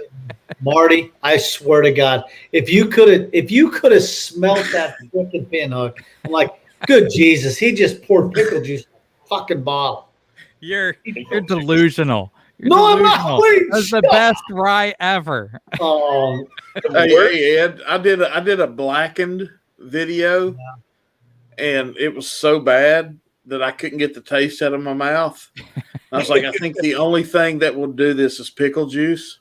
So then have Lance see the video, and I go get pickle juice, and I gargle it, and I'll sit there for a second, and I spit it in a fucking trash can. Well, the worst one in the advent calendar was the Willet. Yeah, I agree, Ben. You and I have very similar palates because that Willet was dog shit. I can't do Willet, man. I don't drain pour a lot of stuff, but that one I poured out the rest of that sample. I was like, I can't do Willet. Yeah, my best friend in the world for Christmas, I hope he's not watching this, got me Willet for Christmas, and I was like, thanks, man. My dad almost got me Willet pot still, and I was like, thank you for not doing that. I have a bottle. It's got great reviews because of the bottle shape and everything, but yeah. I mean, everybody's palate's different. I just don't like it. All their other stuff is great, though. That's the crazy thing. The purple tops, but I'm not going to pay what they cost. Bourbons are great. Their green tops suck. Yeah. Daniel said, and now look at you being part of a barrel pick. Yeah, Daniel, I feel like very, very fortunate. That was a serious bucket list item for me to do that I never thought I would get to do. So I can't thank Narav enough for asking me to go on that. It was awesome, and this week I get to go on another one. So I'm so thankful. It was really cool experience. In fact, when we got to Starlight, what was crazy is the Wilderness Trail pick was great. Our tour guide sucked, but when we got to Starlight, they weren't ready for us, and they were like in a meeting, and the whole vibe was like off, and we were like, this is gonna suck. and it turned out to be one of the most fantastic experiences ever. It was just, they totally flipped it on us, and we had the best time. We were there forever. We got home so late. It was just all in all a fantastic experience. What happened at Wilderness Trail? I thought it was pretty good. So the guy just didn't care, or? Well, so before we even started, so the sales rep met us there, and he goes, "Let me know what you think about this guy. I'm interested to know." So we're like, "Oh, that's weird." Not our job to judge. Not a great start. Really teeing them up for success. Yeah. Well, Ed, take over. Yeah, Ed, you just run this. Something. So he comes in, and it looks like it's the exact same guy that did the Mash and Drum Bourbon Journey pick. He is same tour guide. So we get to the back, and he's like fiddling with his music, and our buddy Jacob is sitting next to us. They take us back to this like super fancy room. They've got 6 samples laid out. They got, your crackers, your water. It's fantastic. Beautiful experience. And he's fiddling with his phone, trying to get his music hooked up. And Jacob reaches over Marty, and he takes a drink of water, and he starts to put it down, and he's like, oh shit. He's like, I grabbed the wrong water. I can't remember the guy's name. It was something like, I can't remember the guy's name. But anyway, he goes, I'm sorry, I grabbed your water. And the guy's he has his back turned to us without missing a beat, in the most like deadpan voice ever. He goes, that's fine. That one's microdosed. Okay, great. And Jacob looks at us, and he's like, did he just say that was microdosed? Oh my God. And we're like, yeah, he did. And he's like, I'll dose mine. It's fine. And that's where I need to add to look at him go. And we're like, what the fuck is going on? And then he sits down, and it's like, it's super awkward. But, of course, the bourbon that they had, or the ryes that they had for us, were fantastic. They were really, really good. So we easily pick our winner, and then we go to the Rick House and sign our barrel. And the experience was really nice. But then they took us on this other tour, and I think at one point Jacob thought he got pissed at me because I was taking lots of video, and I didn't care what he had to say because I was pretty sure he was high. So I was just like taking video and trying to get good content for the vlog I was getting ready to shoot. And it was good content. Oh, thank you. It was okay. I did my best. It was average at best. All right. It was average at best. We knew what you were doing. No, it was good. It was good. I enjoyed it. Knew what you were doing, Lance. Yeah, I don't know if I knew what I was doing, but it was as good as I could do. and it took me like 20 hours of work to edit that for 7 minutes of video. It was insane. It's like a full-time job for you. No shit. Yeah, like my wife was like, "Would you come to bed already?" And I was like, I was so excited about doing My it. patrons are counting on me. Yeah. I just love to do. I love to edit it. It's so much fun to me. I fucking hate it. So I've got actually a question. I got a question. So when you go on those pics, are you paying for your hotel room? Are you paying for your stuff? Yeah, I paid for my hotel room, and then I'm like, I have to cancel clients that I train, so I'm losing money on it, really. But it's like it's a once in a lifetime opportunity, Right. and you or I had $10,000, we couldn't go buy a barrel. We wouldn't even get a seat at the table because we don't sell enough alcohol. So to be asked to do it is I'm so elated to do it. I don't mind paying my hotel bill and taking a little bit of a hit to do that. So I was so elated to go on that pick. It was fantastic. Well, it's all fun around to experience. watch, buddy.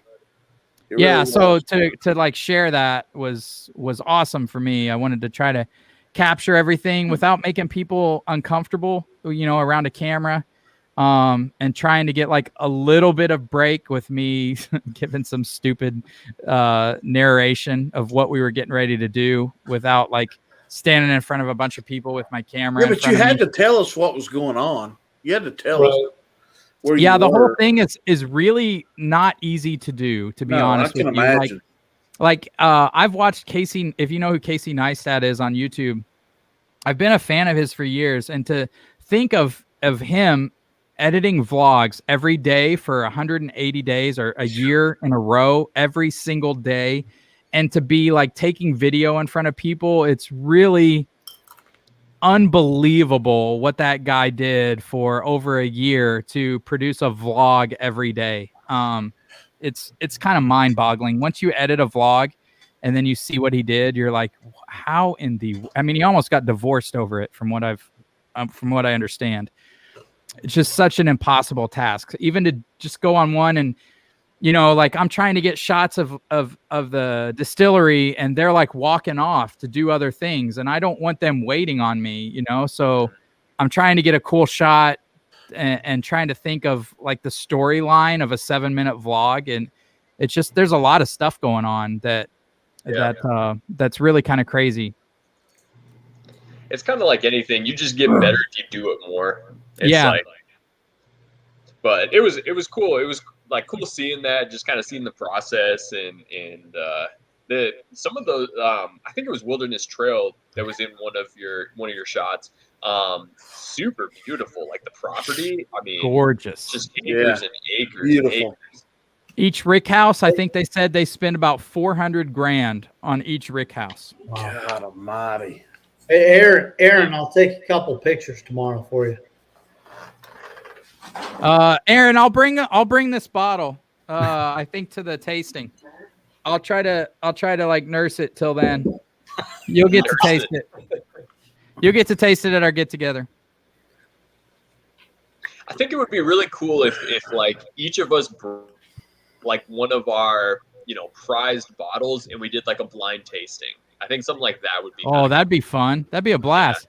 Yeah, because like one day I think.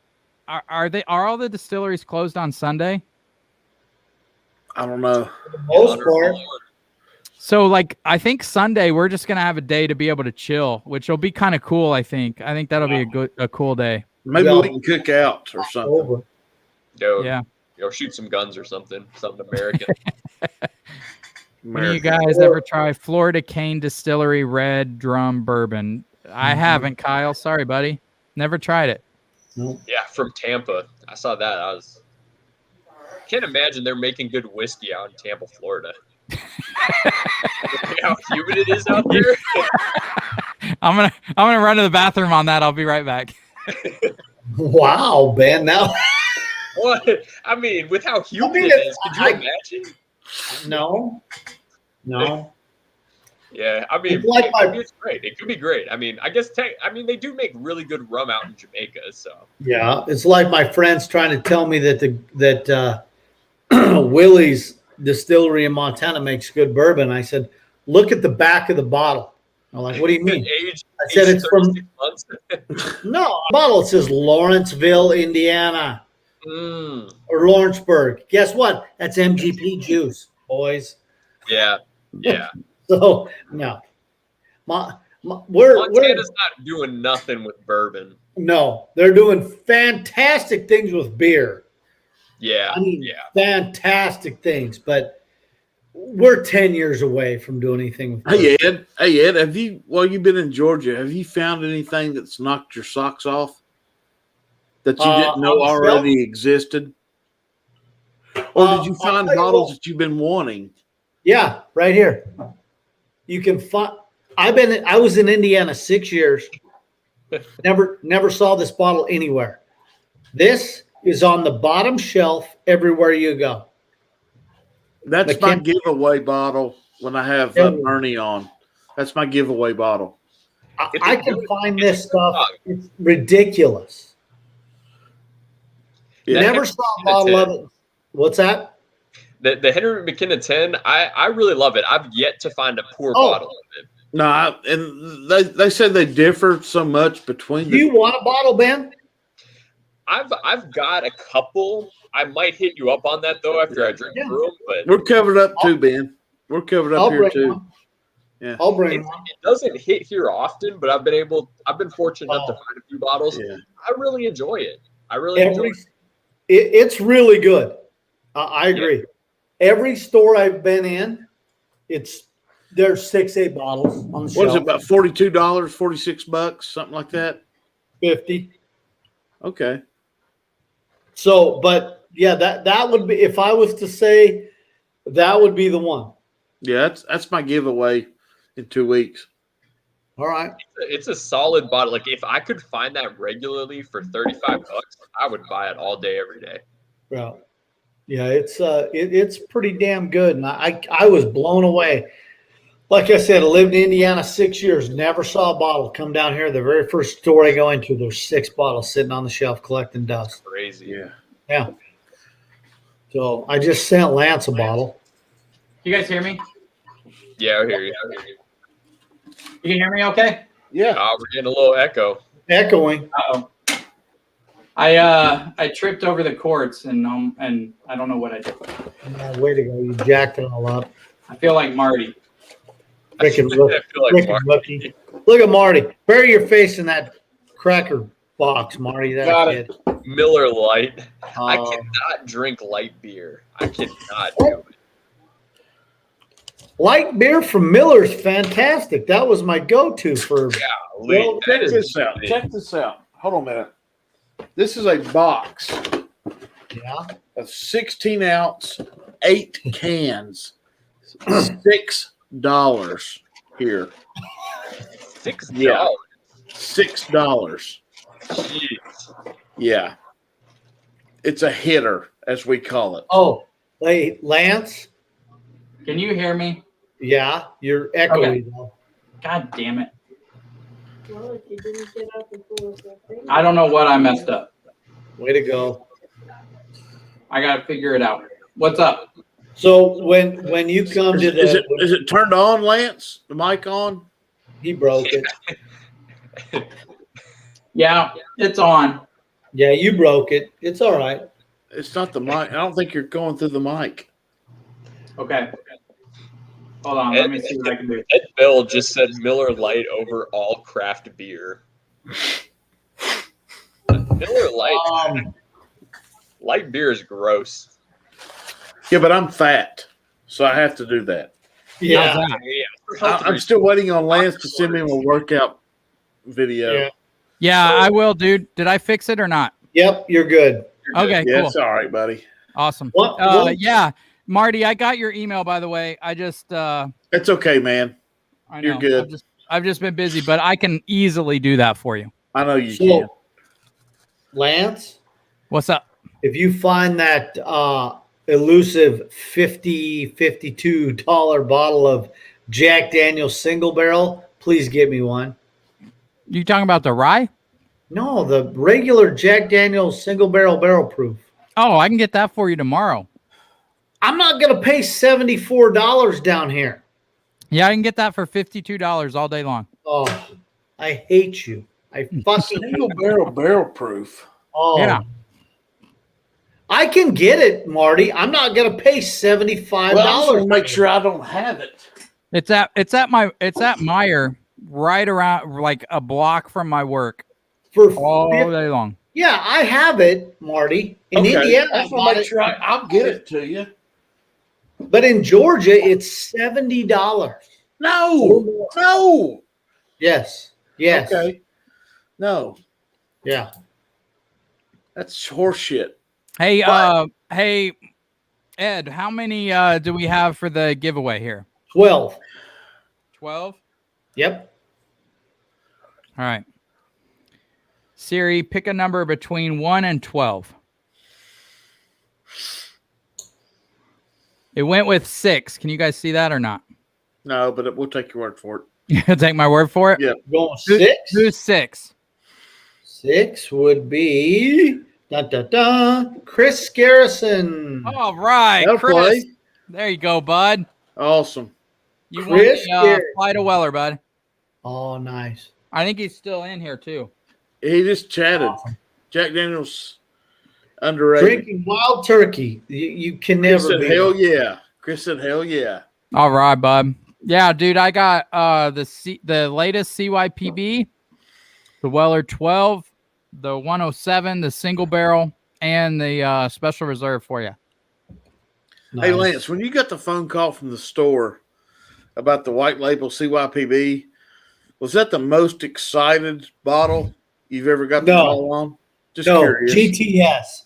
There's no questions asked. It's George T. Stagg. Yeah, that's my hitter, man. Yeah, so the call I got from the store was a picture on Facebook, and it was of Weller 12, Weller CYPB, and what else was it? Oh, and Weller Foolproof. And he said, "Do you want one?" And I said, "Yeah, I'd love all 3." And he goes, "Okay, I'll save them for you." That's great, man. Yeah. So that was, and that's, yeah. Like I said, I try not to bother store managers too much. You know, really, most of my money, 90% of my money goes to Narav at A1. Yeah. And then there's a little store next to me that I'll visit. And if they have anything, I'll buy, but I don't bother their manager about anything. So Is that Harvest Market? Yep.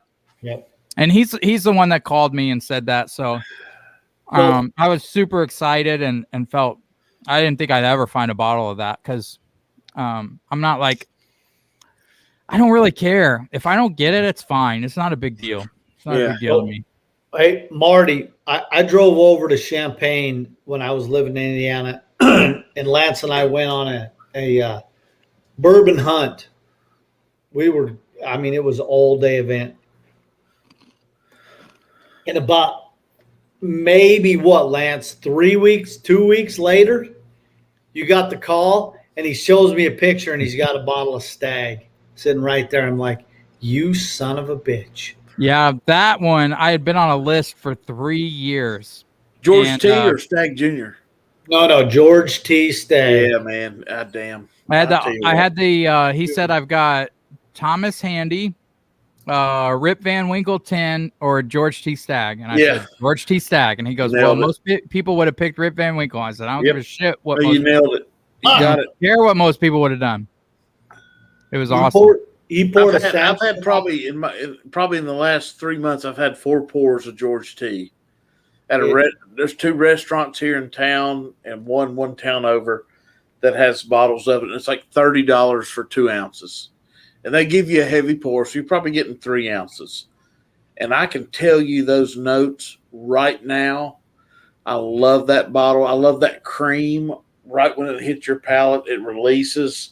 The weight of it right off the shot is so solid. Right now, that's out of all the antiques. I've not had William LaRue. I've had everything else, but right now George T. If I have the opportunity, I'm on it. Anytime I get that like sweet tobacco note, And I don't like cigars, but anytime I get sweet tobacco, I'm in 1,000%. And I get that in spades with George T. Stagg. That's a flavor and a note that you can't fake. Yeah. You don't just think you get it. You get it. It Yep. is what it is. You really get it, and that is so solid. Hey, Lance, let Ben back in. Oh shit! I didn't even see him over there, being all alone. No, Marty, There he is. no joke, dude. That's the best pour whiskey I've ever had. The only pour that I think competes or may beat it. I've had 5 different Old Carters. Which ones? Old Carter's. God Almighty, I've had the rye. I've had 4, 5, 6, 8, 10. Old Carter does not compete with George T. Stagg for me, but I've only had 2 batches. I think I had 5 and 8. Yeah, and I've got an opportunity right now to buy the rye for $200. I'm gonna pass on it. I just there's. Why, that's a good price for that. It is, but it's rye. Yeah. I love rye. Don't get me wrong. I'm not throwing it under the bus, but I think that I have the opportunity to buy a Michter's 10. Which I've Ed never Bell said had. his favorite right now, Single Cask Nation Wild Turkey they just released. Favorite other whiskeys, Barrel 27. Batch 27 is fantastic. Yeah. I have Single 26. cask. That single cask is really good. Yeah. Really? I think batch 27 may be one of the highest ones I've rated this year. Because it was all the fruitiness of Dickel without the medicinal mineral notes of it. Lance, did I send you a sample of my Dickel pick? Did I send you a sample of that? Yeah, it was really good. It was really good. I got a little bit of those like mineral notes, but not bad. It was still really good pick. I thought it was so different than regular Dickel that it kind of held its own. I mean, in a blind, I'm pretty sure I could taste that that's Dickel, but I still liked it. It was I did still too, good. man. I love that bottle. I mean, Yeah. that was my first store pick, and I was kind of nuts about it. I really was, and I might have been over the top, but yeah, You love it, man. yeah, I really liked it. That's the thing. So I just recently got a bottle of Blue Note 17 year, and that's Dickel, but they do really good stuff with their Dickel. They pick really good barrels, I guess. Yeah, I mean, you got to take it for what it is and what you get from it. That's just the way everything is. And if you love it, you love it. If you hate it, you don't. It's like that hat. I think the Bourbon Junkies rated that Blue Note really well. They were surprised that was Dickel. Really? Yeah, I mean, like I said, the older Dickel stuff, I'm a big fan of it. I think it's good stuff. Chris Garrison just entered a raft for CYPB. Good luck, buddy.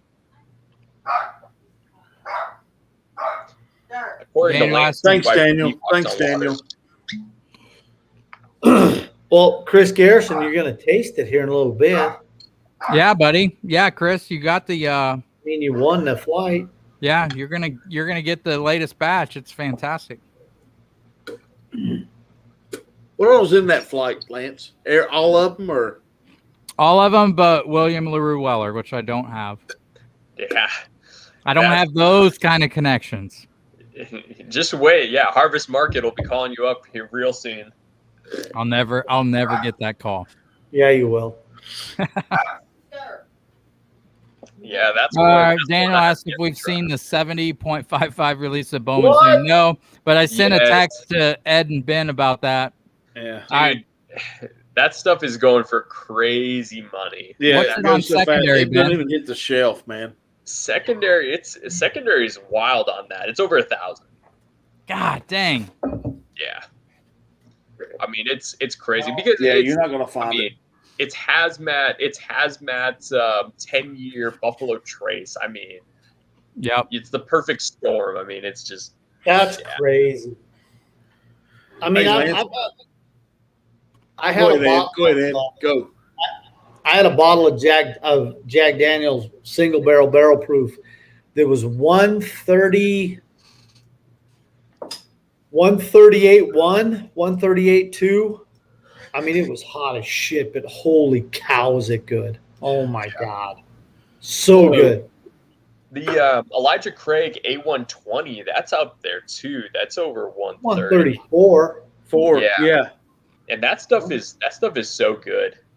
That stuff Lance, is so I'm going to do a bottle chug. There you go, buddy. Oh, What's yeah. that? Kill it, Marty. Oh, that's the Yeah. Okay, Marty. Good for you. Weller What is it? I Orange. can't read it. That's the Weller Orange from Whiskey Tornado. Oh, Oh. that's the single barrel. Nice. Eric asks, is the CYPB good? Well, you can go on the channel, buddy, and look at my last review of it. And I blinded against all the Wellers except for Weller Special Reserve. I think he had Yeah. a gun to his head, quite honestly. I mean, I was fully expecting for it to be a shitter, and it was a hitter, man. That's cool. It's a baby over there. Yeah, I mean, there's a reason it's hyped up. There really is. Yeah. Oh yeah, Ed said watch the video. Yeah. Leave her alone. Chris Garrison said, you won't believe this, went to a raffle last night. They had 1 Elmer, 2 Weller Full Proof as the top bottles in a raffle. Second ticket pulled, and the guy takes a Calumet 15. Good. Take it. Enjoy. Good Hey, for if you, you're pal. looking for an age statement, you got it. Well, that, again, there you go. Taking the age statement. So Harvest Market's got Calumet 15 just sitting on the shelf right now. It's here too. It's Yeah, here it's too, not man. here. I can get it, but The Sam, I just bought Calumet 14. I bought the 14 last year and was so disappointed. I didn't like it. 14's I better picked than the Calumet 15. 14 over Sam Houston 14 in a blind. Really? What state did you have? Illinois. Both were Illinois. Okay. Yeah. The Texas, Yeah, that's the Texas thing. Like was good. they were both good, both super cherry forward. Yeah. Yeah. Yeah, it Yeah, definitely depends Calumet's on the here state. everywhere. So's the Sam Houston. Sorry, guys, I'm a little bit behind on your chats. I'm trying to get caught up here.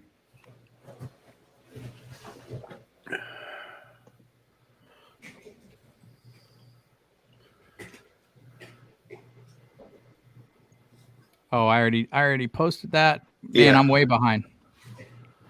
Well, I just picked up the Georgia batch. Holy shit. Sam Houston 15. Oh, you haven't tried it yet? Nope, I'm bringing it. I'm going to leave it and bring it to the. All right. Daniel found CYPB for $5.99 today. What? $5.99. So that's the thing I said on my review about that bottle. Like for 75, I'd be super pleased with it. It'd be good. If you $500 bought it for you said no. 300 though, you could still flip it and make 100%, right? So like I mean at $5.99, I think it's going for damn near 1,000 on secondary sometimes. So you could still buy it for 600 and make money if you wanted to. Crazy. Yeah. That is ridiculous. What did Or you say, Lance? Over 100 no in the review? well, you can't Or- say over 100 no because you could flip it or trade it. Like you could trade that, like Ben said, you could trade that for a George T. Stagg. Mhm. And that would be you would totally screw someone and they would feel completely happy with the deal. Right. So, if I got it for $3.99, I would be happy buying it for $3.99, trade it for a George T. Stagg. Oh, All tomorrow. day. Right now. Boom. Yeah. Yeah. So at $5.99, I think that's probably a decent price for George T. Stagg. So Or a It's WLW. yeah. Yeah. Hell yeah, man. No doubt. So it's just like, Well, it depends on what your budget is, how much money you make, all that kind of shit. But $5.99 on face value seems like a complete ripoff. Like, yeah, I agree. Right. like it's For a bottle that's $50. yeah, CYPB. I would pay 75 for if I wasn't trading it, and Sure. I'd feel happy with what I bought. Yeah. Yeah. And to think that it's like $750, $800 is what it's going for. Crazy. I would probably, the max I would pay for CYPB is 500 in order to flip it for George T. Stagg. Yeah. So you would pay 500 for George T. Stagg. I would pay 500 for George T. Stagg. That's probably the max I would pay for it. For the Is that at your least the number one, 2020, Lance? at least the 2017, the 2020, both of those I absolutely loved. Yeah. Is that your number one, Lance, right now? Yeah, George T. probably.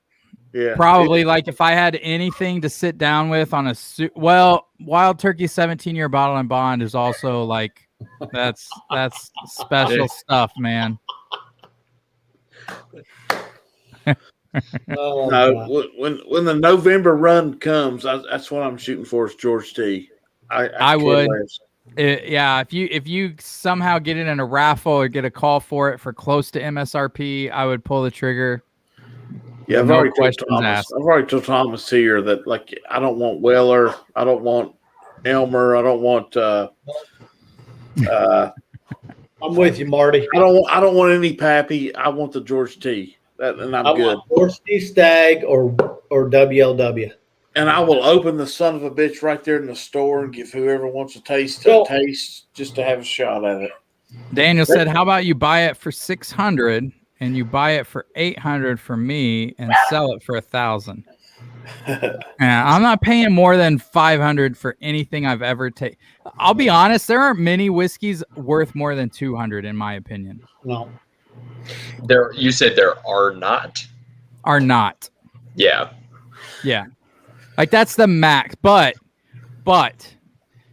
George T. Stagg is so good, in my opinion, for my palate, that it has those sweet tobacco notes that I absolutely love.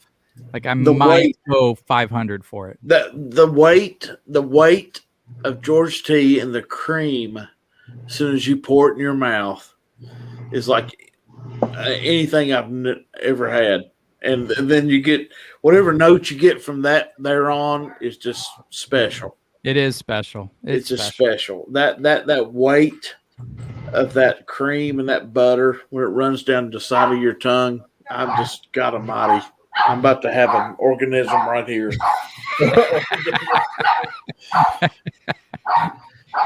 Chris Garrison said, "I've enjoyed the barrel finished Dovetail, Armida, and Seagrass.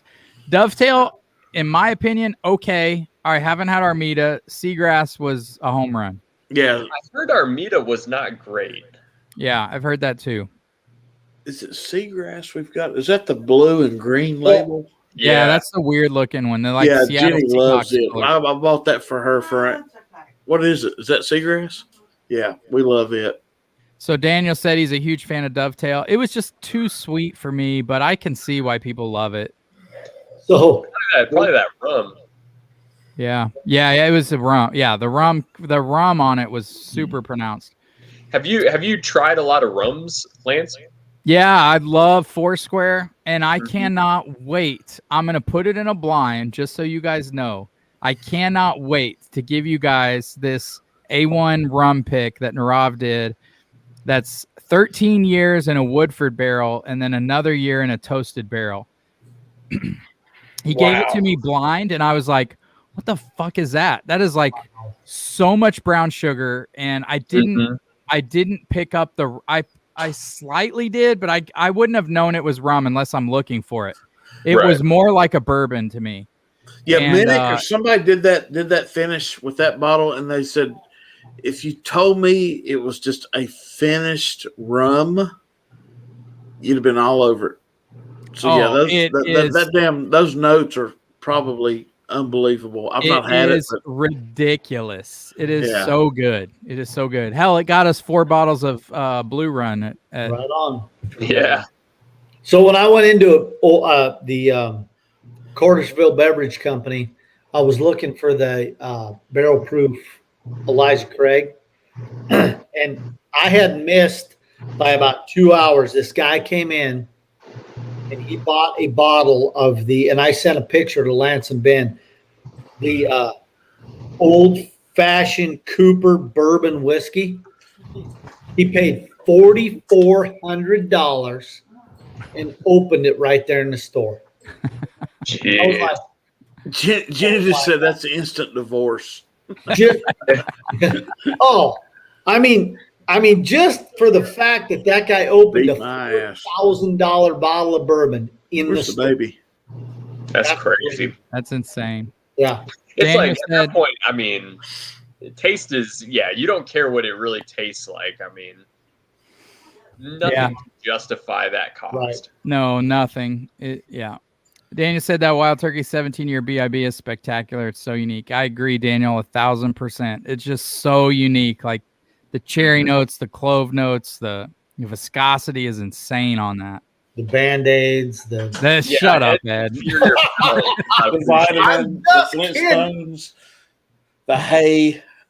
Shut up. The 17-year, that is one of my favorites. Yep. That and the Bardstown. The Bardstown 3 and 4, those are great too. Yeah. Daniel says, I'm a Scotch guy first, so I appreciate the differences finishes. Yeah, I love Foursquare. Right when y'all mentioned Foursquare, all I can taste is rum and Dovetail, you bastards. Yeah, I think like that's all I can taste in that Dovetail is the rum for sure. Yeah. Daniel, if you love that, where did I put it? I don't know where I put it. Oh, the Starlight. If you're ever in Starlight in Indiana and you see the I don't know how you say it, but the Takoji, it's Hungary wine. It's the one they finished Glenmorangie cake in, and it is ridiculous. It's like it's almost like if you had it blind, you would think it was the best Irish whiskey you've ever had. It's so fantastic. But if you're a Scotch guy, that stuff's fire. I heard that, Tale of Cake. I heard that was a really good one. Yeah. Yep. It was good. Delicious stuff. Chris said we need more of Ed guessing the Scotch distillery on live.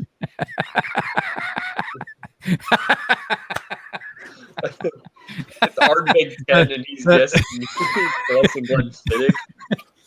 I don't That's care. the comment of the night. That is really funny. 27 year. Yeah. Oh, Daniel thought Tale of Cake was a letdown. Really? I thought it was good. Yeah, I heard good things about it. I never tried it, but Yeah. I mean, if you're a Scotch guy, it's probably different. Like I'm a bourbon guy, so Yeah. to me it was good. So yeah, I mean, context is everything, and to me it was good. To me, the Starlight bottle is so fantastic. Maybe a Scotch guy wouldn't like it.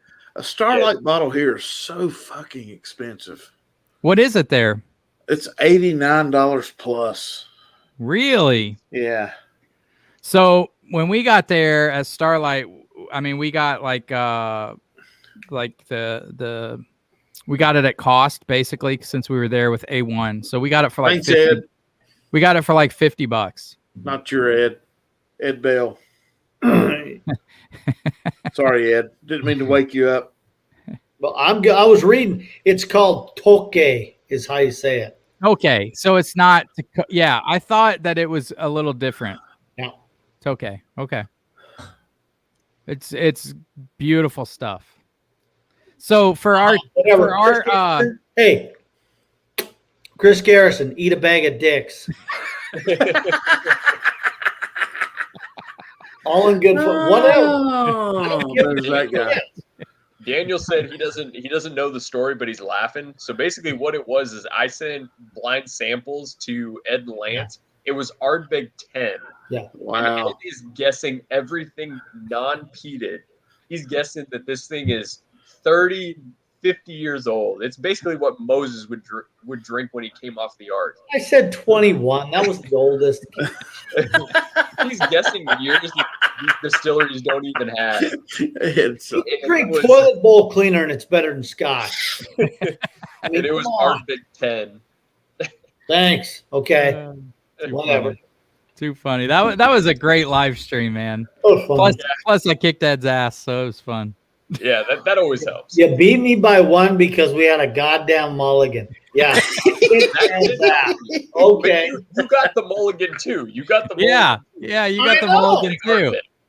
But you didn't kick my ass for crying out loud. Hey, one do point's we kicking play your ass. golf while we're in? Do we play golf while we're in Kentucky? Yeah, why not? Hey, just play a golf. thought. I'm a real shitty golfer. I'll let y'all Good. Thank God. know. I'm not great. So Hey, Lance, Yeah, what's up? I give you $30 every month, so shut up. Oh, okay. hey, I pay your rent, all right? What?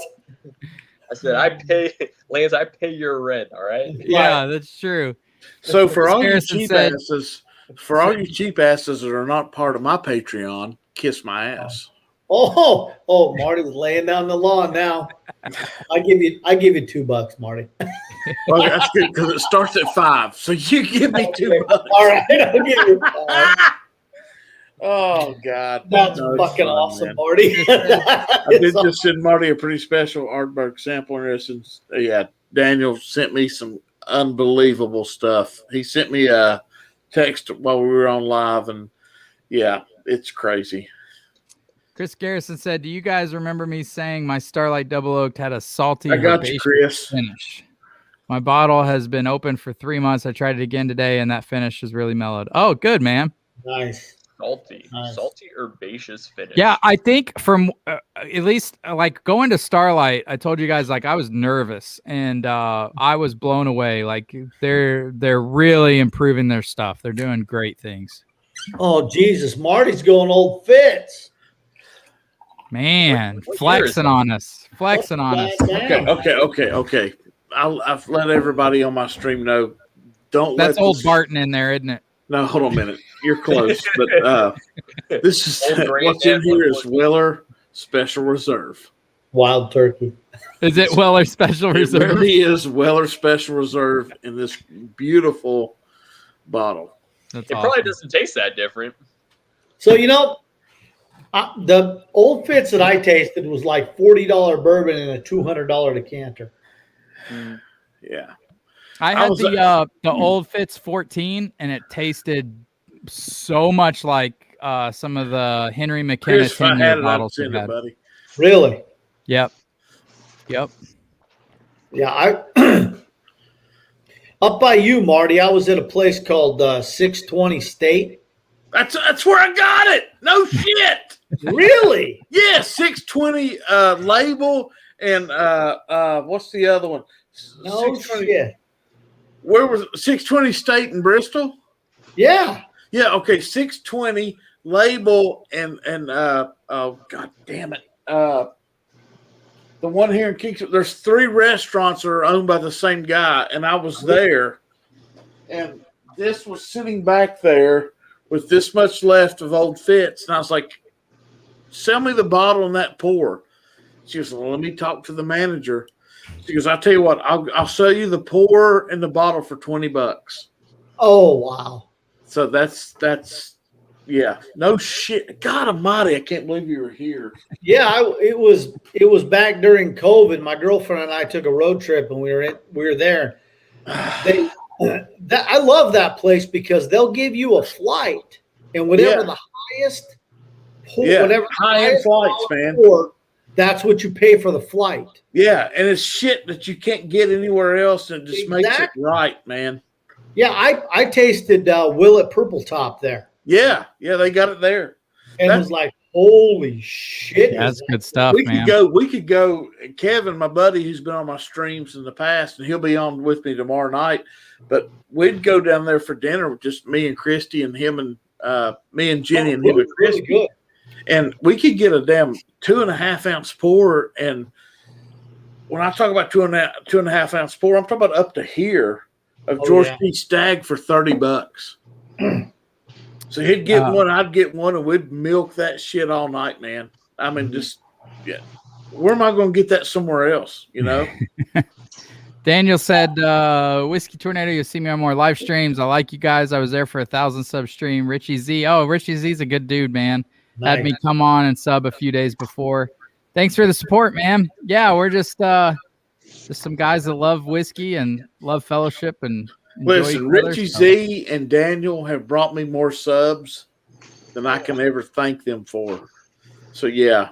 Yeah, the whiskey community is great, man. It's fantastic. It is.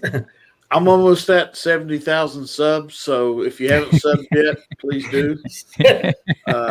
70,000. Yeah.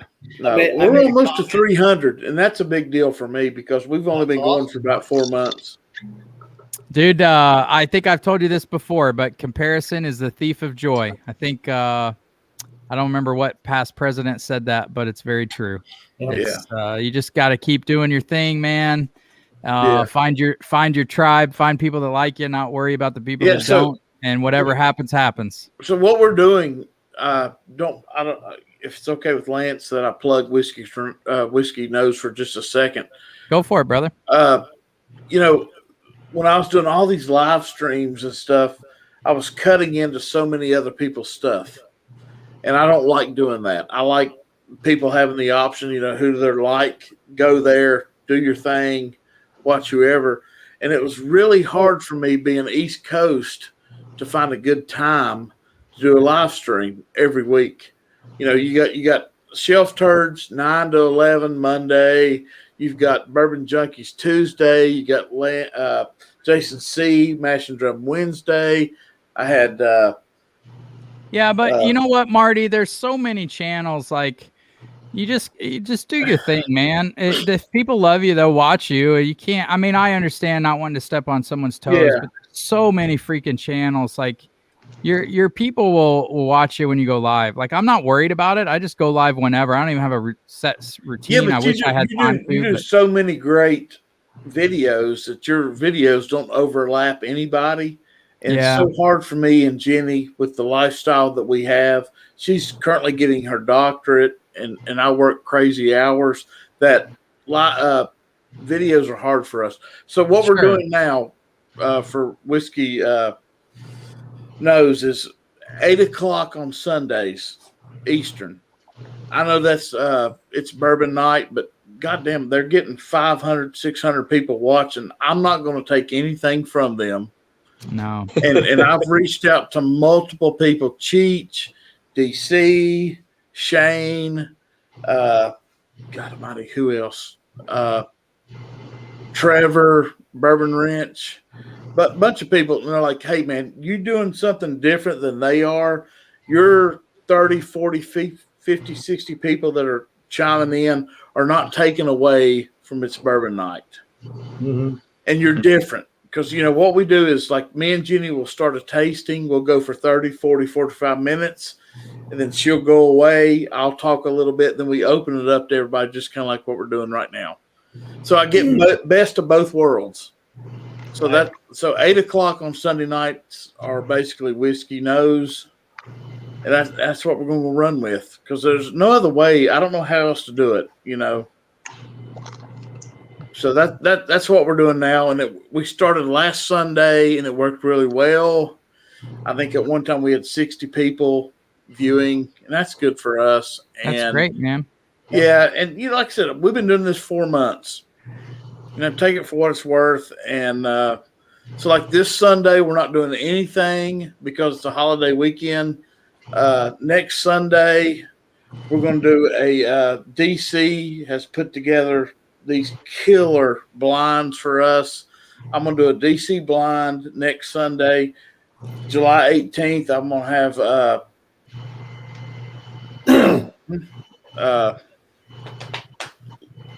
Bernie Luber's on. So we're going to do that with Bernie. And how that stream will work is everybody's welcome. So what I'm going to do is we're going to do a little private stream with me and Bernie and Jenny and Bernie. We're going to talk about Heaven Hill, everything going on with Heaven Hill. We're going to do some tastings. And then towards the end of the stream, I'm going to let it open for anybody who wants to come on live and ask questions. I'm not going to keep them in the chat. If they want to come on live, ask your question, bump out. And then the next week, We're going to do some others. I've got like 12 store picks of Knob Creek single barrel. So me and Jenny are going to do a blind of that. So yeah, I got the next 4 weeks pretty much planned out. But yeah, I love it, man. It is Great. what it is. Yeah. Keep doing it, man. Yeah, Chris, thank you, buddy. Daniel knows. Daniel's going to run our giveaway. So yeah, so good. Well, when we hit 2,000 subs, I'm gonna have you guys on. I'm gonna send you guys some samples, and we're gonna do a whiskey tasting of the seasons. Oh, Seasons. yeah, man. Yeah. So I'm gonna send you guys whiskeys that remind me of each season, and we'll taste those. Like, just enjoy them. Not like the AB comparison stuff. Just sit there and enjoy them and talk about them. And yeah, me and Ed kicked so much ass last time. Yeah, I mean, I feel bad. We keep beating Ed's ass, so I just want to just enjoy them, not have like a huge competition with it. Oh yeah, Daniel, you are. You know that. I've watched that video multiple times. Like Ed, Marty. Yeah, I get it, Marty. You're right. Yeah, Ed, let's go with it. And we were fucking totally the opposite. We came in. Ben's kicked our ass, and what me and Ed were trying to do. Hey, but don't apologize, Daniel. Ed can handle it. So can Marty. Yeah, I can. No. And by the way, hey Daniel, I give Lance $30 every month, so whatever. Whatever. We're going nowhere, mother truckers. Yeah, and next Sunday, my toes are going to be hanging off the most southern point of the U.S. So, all right, buddy, you deserve it, man. Key West, baby. Miami? You deserve it. Key West, guys. I got to run. I got to get to bed. I got shit to do tomorrow. But thanks so much for jumping on the live with me. I love you guys very much. Have a wonderful 4th of July weekend. Hey Ed, yeah, you're still a dick. You're still a dick. I love you too, buddy. I mean, hey, number one, buddy. Ben, good to see you, man. Lance, thank you as always, buddy. Cheers, man. See you guys. Yeah, cheers, guys. Love you guys very much. Love you guys, man. Have a great 4th. All right, buddy.